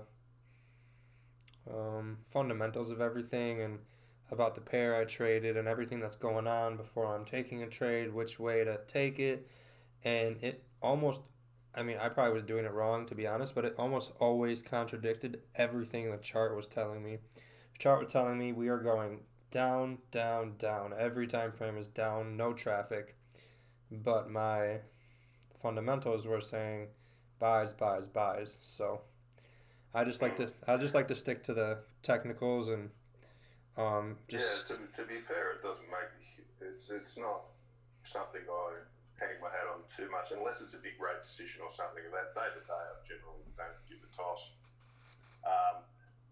But all I try and assess to get a daily bias is whether it's referred to as a risk on day or a risk off day. Particularly in the Asian session, it's a little bit different during European, but in Asia, the yen and the Australian dollar really drive what's going on. And if people say, yep, the world's looking good, Aussie dollar goes up, yen goes down, and conversely, if things are going crap, they sell the Aussie, they buy the yen. So it's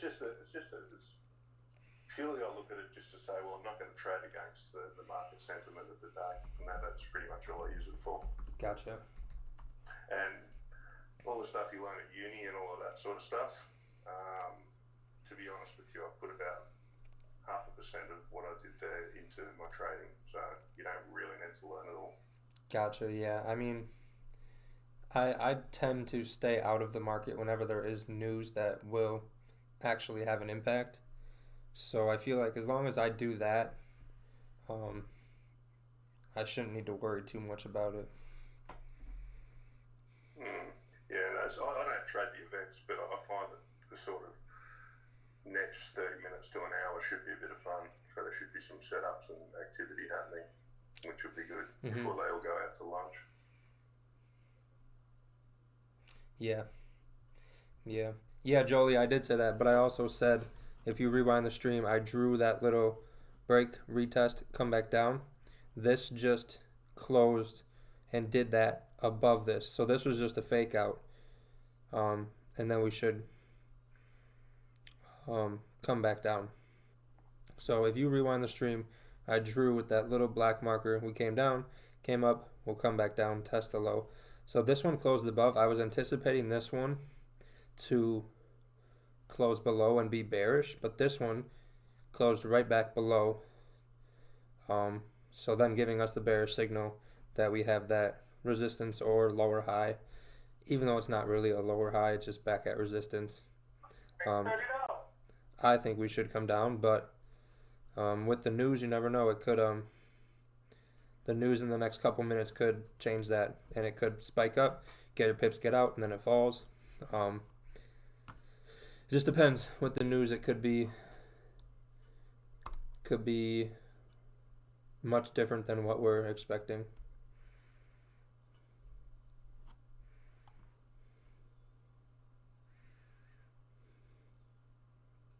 Because the 30-minute didn't close yet, so if the 30-minute closes above and news doesn't affect it too much right away, then we should continue back up. But if we close right back below here, then this was just a fake out and we're going to come back down, which I also said earlier as well. So, and if you were taking the trade solely based on what I said and you didn't do your own analysis, which I'm not saying is what you did, Jolie, I'm just saying there's definitely probably some people that have done that. That is that's your fault, not mine. So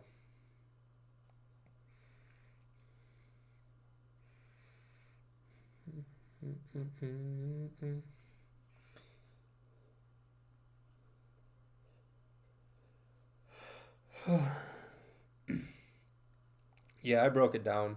But I did say if it closed above that 92,900, I liked buys. But there was more to it than just closing above, technically speaking. So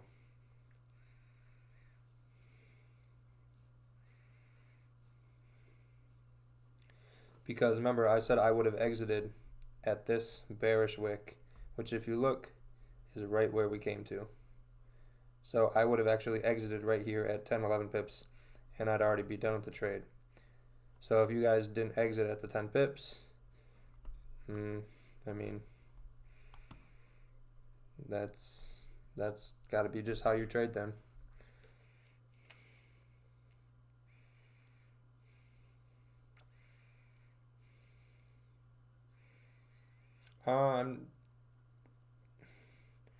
I was told it could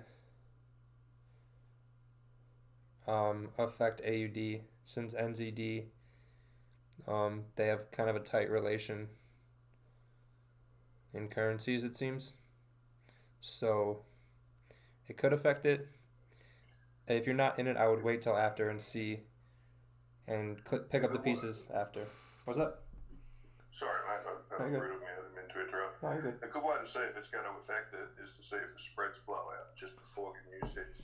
So if the Aussie dollar, if the pound Aussie spreads are blowing out, it's going to generally impact it. Because you know how the spreads get really wide before news? Yep. Well, this will be a good test. So in the next 60 seconds, the spread should blow out pretty hard on the Great British Pound Aussie dollar, I would have thought. Yeah. It's looking like it's picking up volume too, so I feel like that's a good indication as well. Yeah, 100%. I mean, it normally does impact it. Please spare your account. That's your job, Jay. If you're still holding this with that news incoming without a stop, I hope you're not over leveraged, because if it goes down, it's going to go down, and if you're over leveraged, your trades will be closed automatically.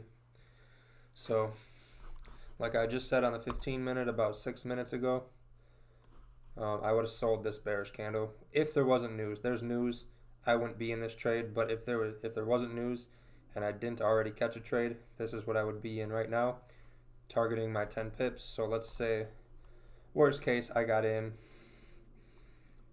just as the wick came up a little bit. I practically hit 10 pips and I'm already out of the trade. So,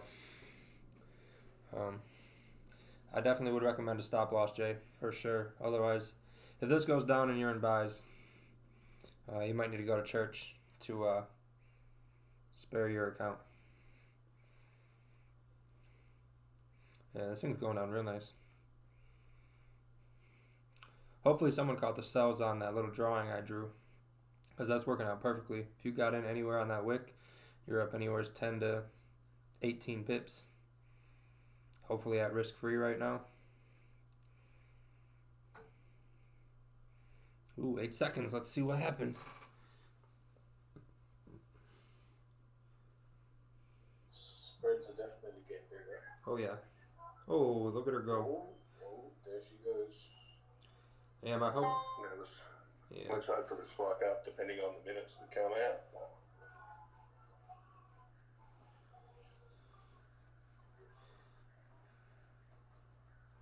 So yeah, Miles, there would have been your lower low, lower high, and execution at that first, after that first 15-minute close. Damn. Straight to target, 3 days in a row. Look at that.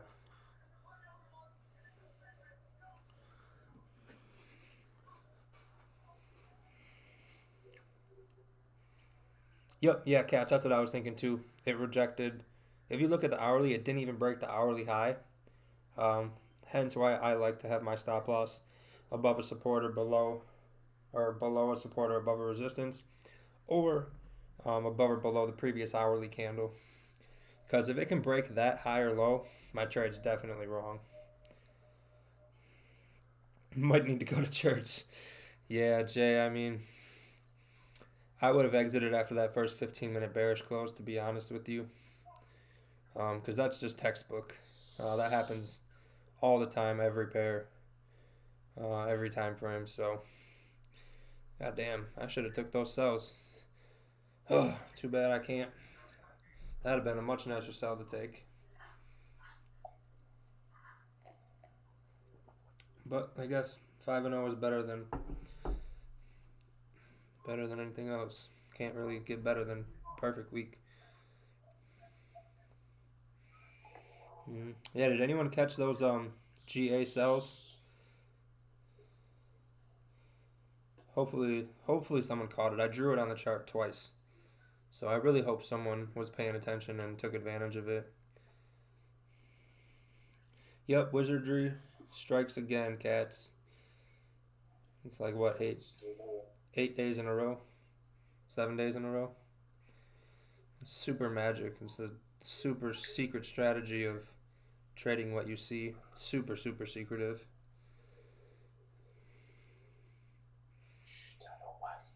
Should you trade reversal? If you want to, Jay, I'm not gonna tell you what to do, because that's your account. So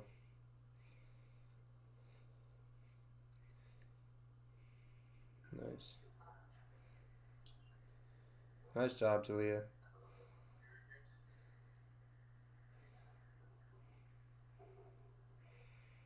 No, I did not catch any NU buys. GA sells is what I'm hoping someone caught, but nobody's replied in the chat yet.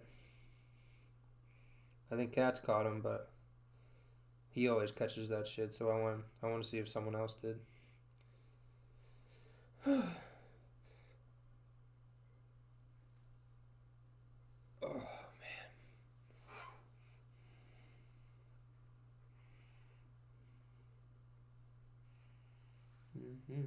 It's going to be time for me to eat again soon.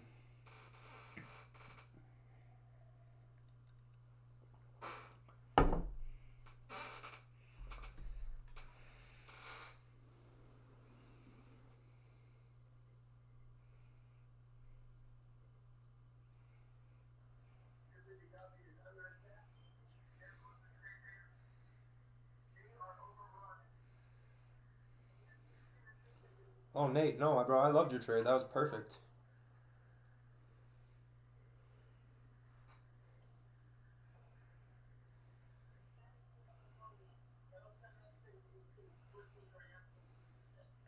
That was a phenomenal trade.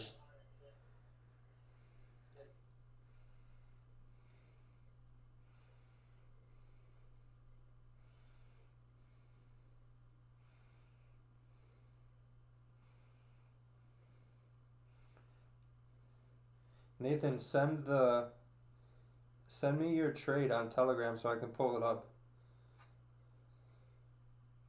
I want to show your analysis. It's really good.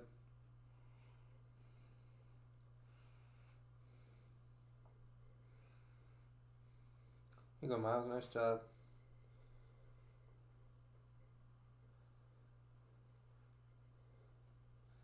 Damn, I don't think anyone paid attention to that super good illustration of the cells.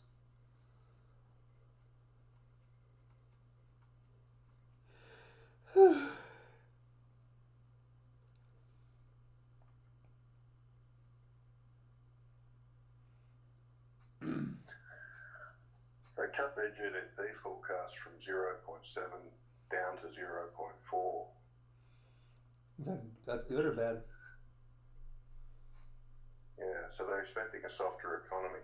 So that puts the odds of a rate cut in the next sort of 6 to 9 months up a fair bit, actually.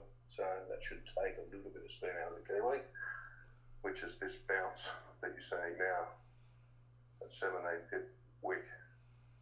We'll see if it gets all the way. Gotcha. Yeah, that box down there was the target I thought we would hit, so I don't know where it's going from here. Yeah, you smashed it. It was good. Yeah.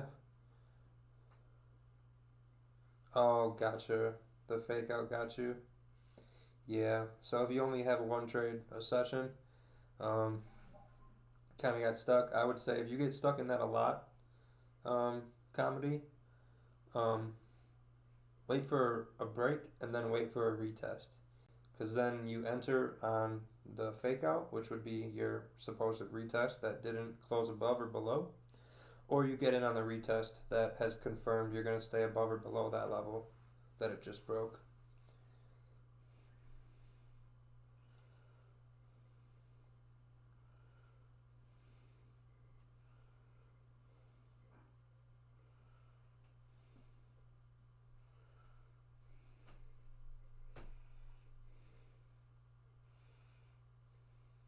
Oh, nice job, Giovanni.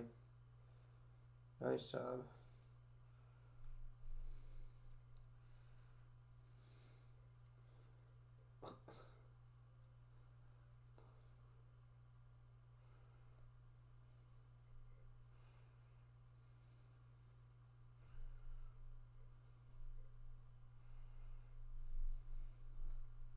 Oh, it's Valentine's Day on Friday. What the heck?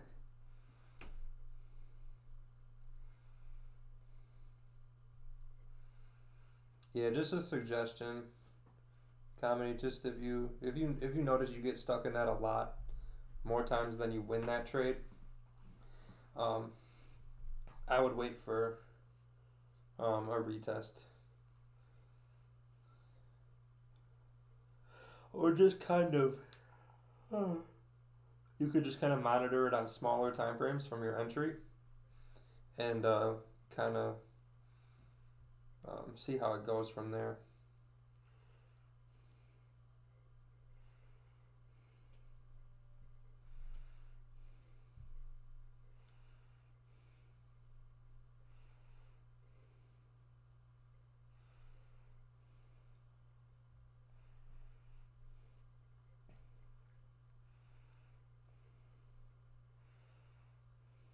Yeah, Cameron, you got a Telegram? Yeah, I do. Here, I'm gonna send you mine on Zoom. Shoot me a message and I'll add you to the private group, and then you can you'll get the Zoom link every time. I don't have to send it to you directly. Oh, cool, mate. I appreciate it. Of course. It's always nice to get people in here that can like have a good discussion, because we have like, I don't know, probably 10 or 12 people that are always just like, they bring some good value to the, like what we talk about, but sometimes they're not able to make it, so it's just good to have more people that can help entertain while we're live, I guess you could say. Well, mate, I love talking trading. Me too.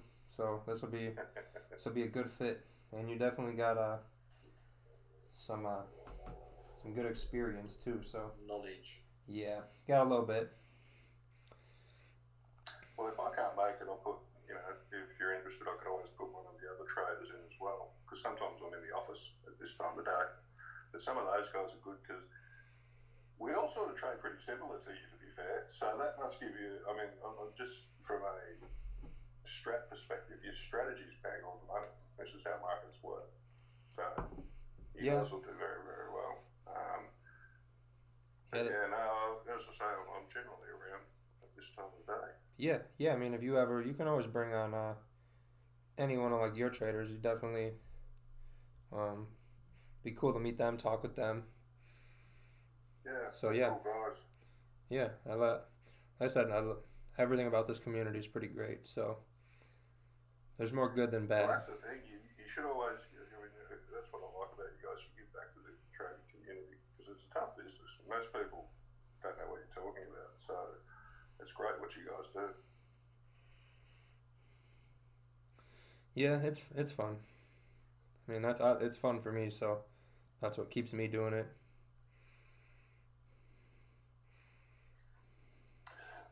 Be interesting to see how Asia takes that market. So Hong Kong's looking pretty strong, and that's going to open in 5 minutes.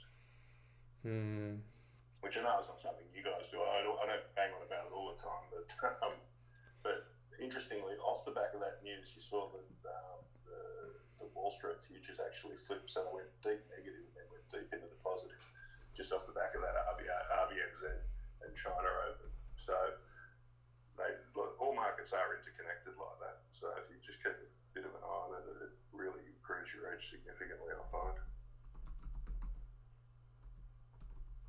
Gotcha. Yeah, I never. I thought it was just Asian Open at 6 Central, and that was it. No, that's just Sydney Open, and you know we're such a small market that we don't really do much, and it depends on daylight savings and all those sorts of things. But yeah, it goes Sydney, then Japan, then China, then Hong Kong. So those are those little liquidity bursts that if you exploit them really well, they're awesome. Yeah, that's what I try to do right away at 5:30 is catch that little spike up or down, and it normally goes 10 to 20 pips normally.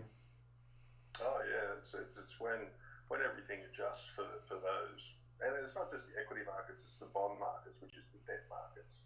So when all of those come on, that's basically all of the markets transacting with one another. So all of the things that we're trading are simply adjusting to all of that new information that comes in. But then, you know, the funny thing, this is, you know, in in Hong Kong and Japan, they still like shut their entire stock markets off and go to lunch for like 90 minutes. Like literally the whole market shuts down. There's still that. So that's why you find that in about an hour and a half, the whole market just dies until about, for about 2.5 hours because they literally close the markets down. Interesting. And they went out on strike because they wanted to cut their lunch back from 90 minutes to an hour, so they shut the whole markets down about 7 years ago. That's crazy. They like their lunch. Yeah, 2-hour lunch.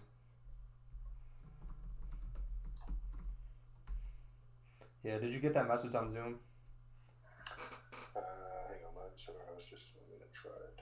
Yeah, I just sent you my Telegram, so then I'll add you to the group, and then whenever we go live every day, you just got to click a link. You don't have to go out of your way and message me to get me to send you the link directly.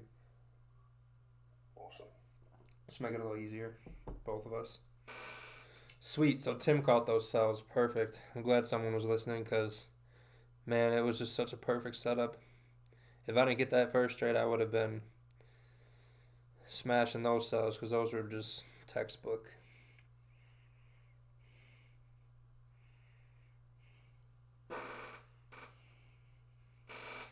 Yeah.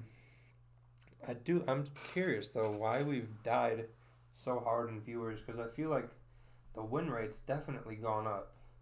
We went 4 for 5 last week. We're perfect this week. Week before I think we ended at like break even. Only thing that's changed was the ads, and that's one ad in the beginning. I can't imagine that would have taken 100 to 150 people away. That wouldn't make a ton of sense to me. People probably just get a bit bored trading the Asian session if they're used to New York and London. Now that makes perfect sense because this session is boring as shit. I feel like it's harder. Most of them are. I feel like it's harder to trade than New York and London because if they miss an opportunity, they're gonna get 2, 3, 4 more opportunities in the next hour or 2 or 3 hours. But here, like if you miss if you miss your opportunity in Asian, like that's it. Close the charts, go to bed. You're done. Yeah.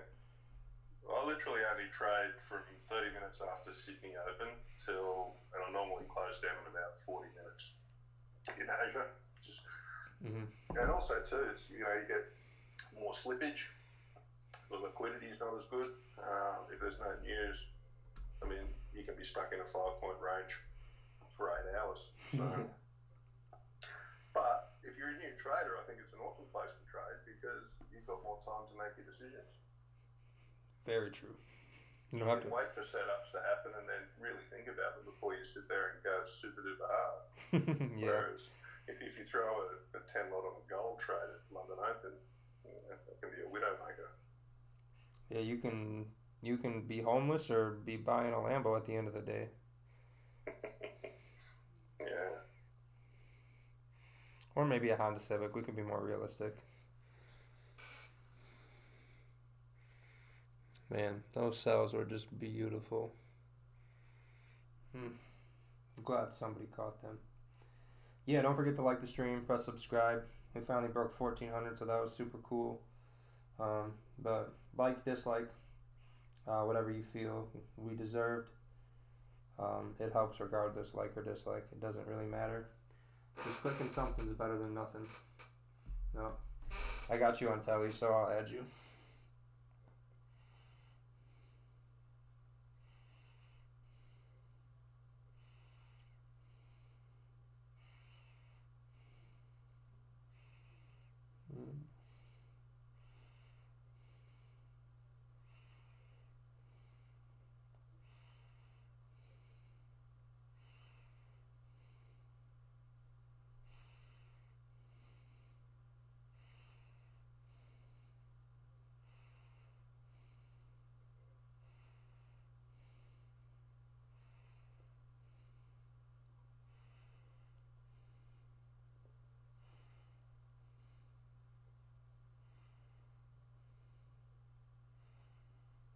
Yep, yeah, Jolie. So your broker's a huge part of it. So tonight I closed 4.5 pips and 7.5 pips, or 7.2, whatever, 7.5, same shit.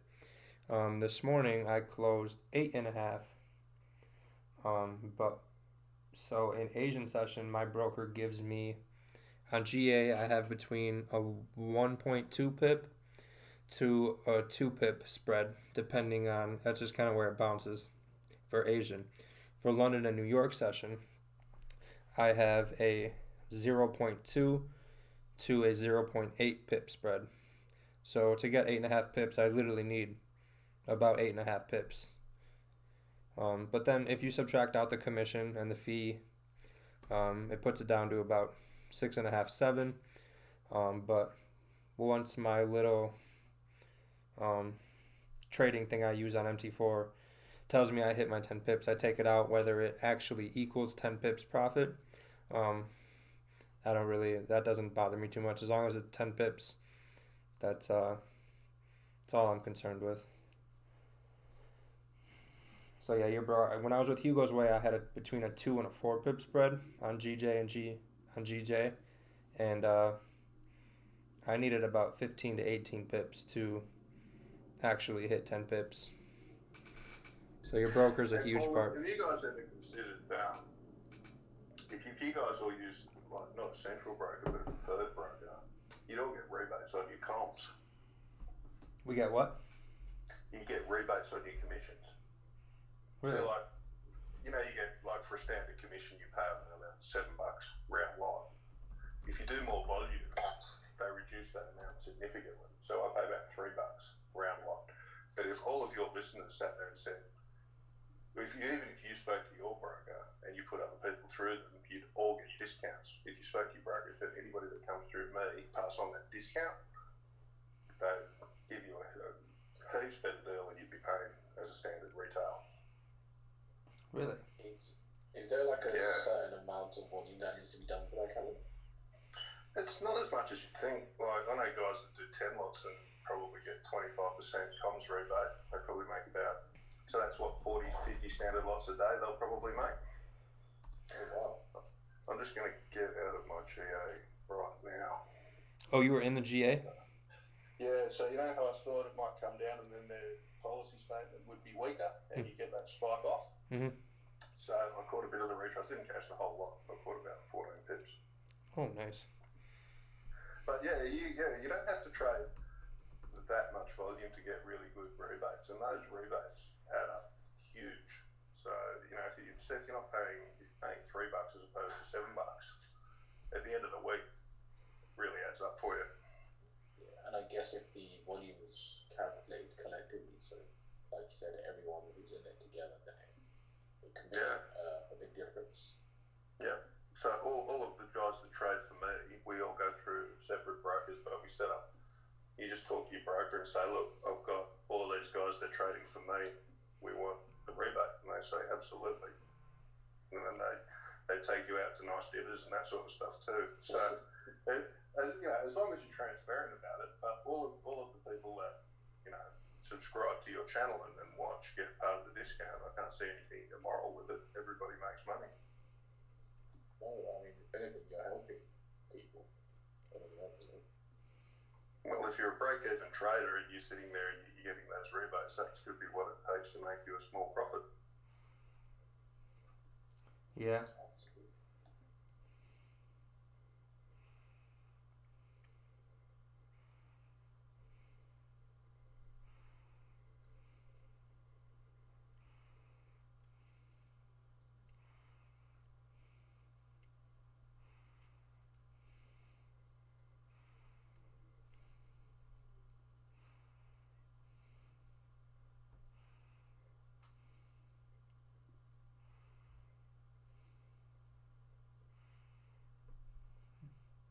So how do you get that again?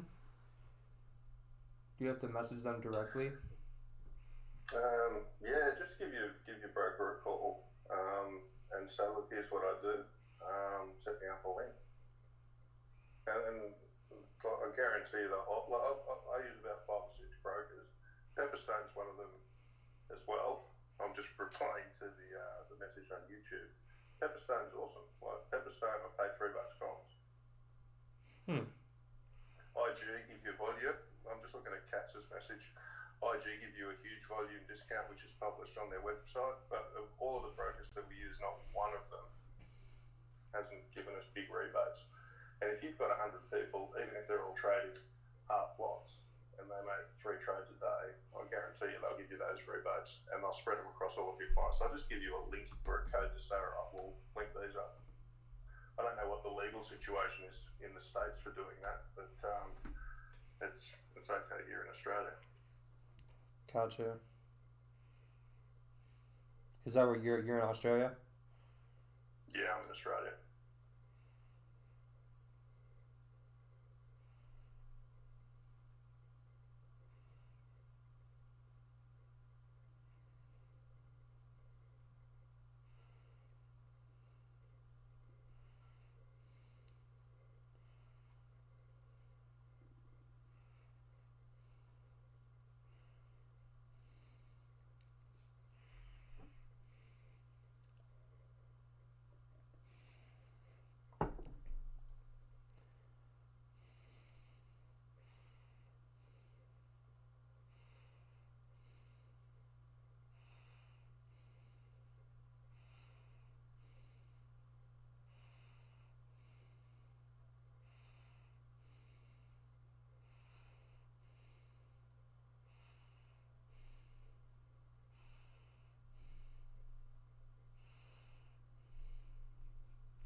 Yeah, I tried checking out IG and honestly, it confused the crap out of me.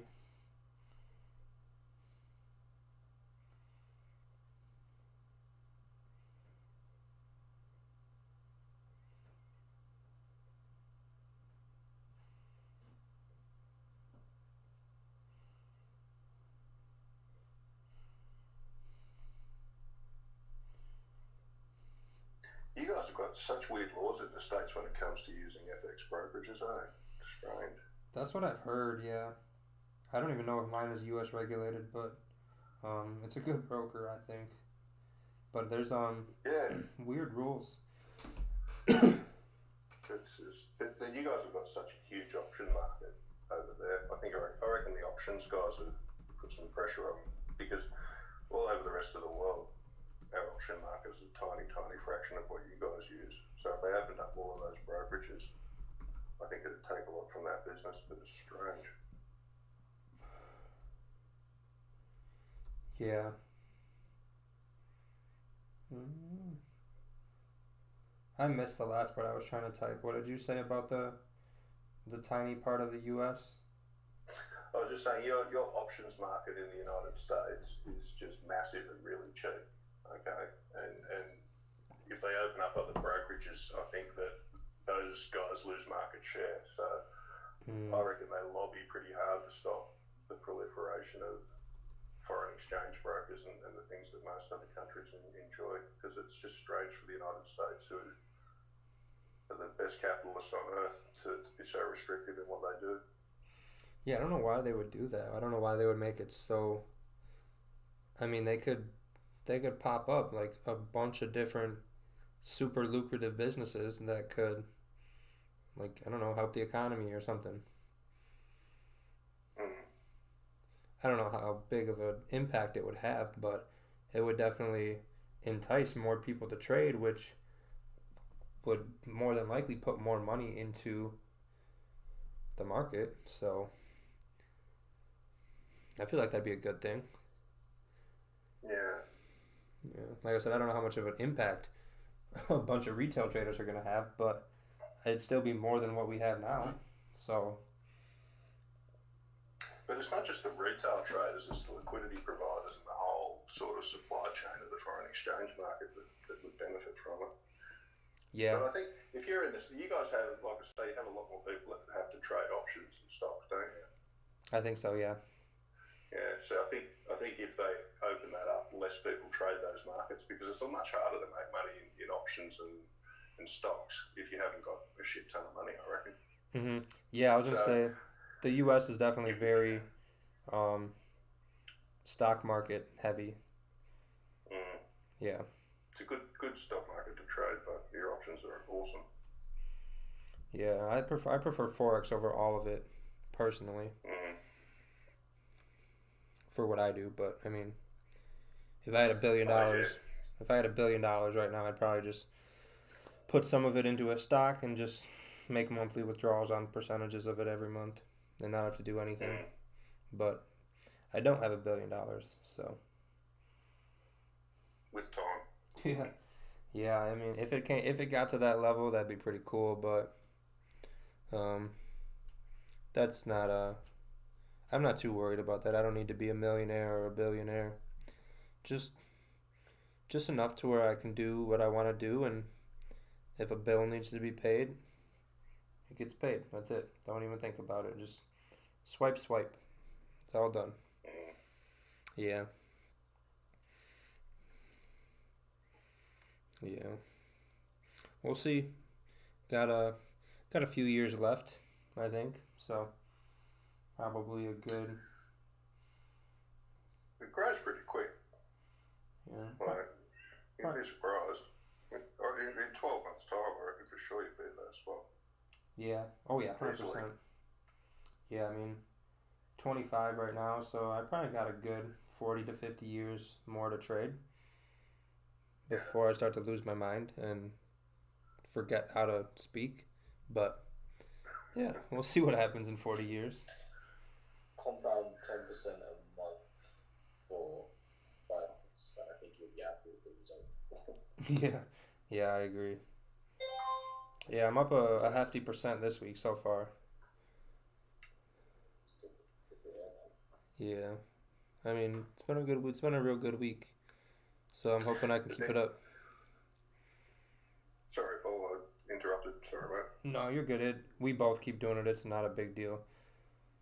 Not at all. It's hard because I we're. was just saying you got to manage the greed after you get to a certain amount as well. But that's a phase that every trader will go through at some point. Mm-hmm. Once you get to like a certain like number, like in terms of profit, you talking? Yeah, you just start. Well, I don't know. Most of the guys I know who have done really well go through a stage where they do a lot of stupid stuff with their money. Oh, just like in terms of spending it. Well, you just become a bit of a wanker, to be honest with you, for about 6 months. And then you sort of, your friends sit there and go, man, you've been a wanker, and then you dial it back a bit. It's fun. And then you lose money because you're being such a goose anyway. So, yeah, it's funny. Yeah, I don't think that'll be an issue for me, but I mean, I've never really had more money than I know what to do with, so I guess we'll find out. You'll have to make us find out, man. Yeah, I'll let you guys know how it goes. I'll Good empty luck. my bank account real quick, and then you guys can reimburse me, and I'll let you know about my experience. The market gods keep you in check. I don't know what it is, but as soon as you get too into yourself about your trading, you'll get smashed. It's weird. It's just bizarre. It's a force out there. They're like, calm down, take 2 steps back. Mm-hmm. Yeah, been there, done that. It's definitely helped. This week, as soon as I take my trade, I don't look at charts till like Asian session or till New York. Like I don't even like if I would have left a runner, like what happened to the trade? Like nope, I don't pull it up till I'm back to trading again, and that's helped a lot. Raquel had to put me. I mean Monty did too. Raquel and Monty had both put me in check last week and over the weekend on some dumb things I've been doing. So it's helping. It's working so far. So, but yeah, I mean, if it came to a point where trading is making me too much money to where I don't even know what to do with it, the only stupid purchase I would want to make is that would be like expensive. Would probably be like a Shelby GT, like muscle car, and those are realistic. I was looking at them. You can get one for like 50,000. So like yeah, that's kind of a lot, but if you compare that to like a Lambo or any kind of like supercar, like it's super. I would say super practical. Do you mean like a 67 or? So have you ever seen the Fast and the Furious? I think it's Oh, of the course. Yeah. which one? Which one is it? I think it's the last one. Blue The last one where Dom is the bad guy basically. Yeah. Yep. So that muscle car he's driving, when he's hijacking that briefcase, the EMP. Yeah. Yeah, something like that. But that kind of style is what I like. Oh, I absolutely love the Shelby GTs, man. Yeah. Um, Yeah, same. Nothing fancy, just a blue one. Some yeah, just black that rims. dark blue, That's it. white stripes. And no, just No stripes. no stripes. Just the blue I like with some black rims, maybe black interior or baby blue interior. That's it. That's it. That's it. Yep. Throw some NOS in there and be ready to go. Who wants to go shopping? Yeah.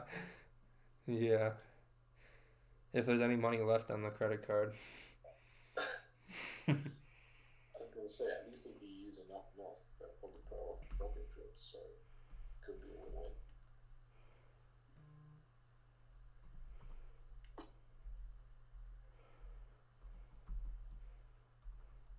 Yeah, comedy, that one's sick. That one looks really cool.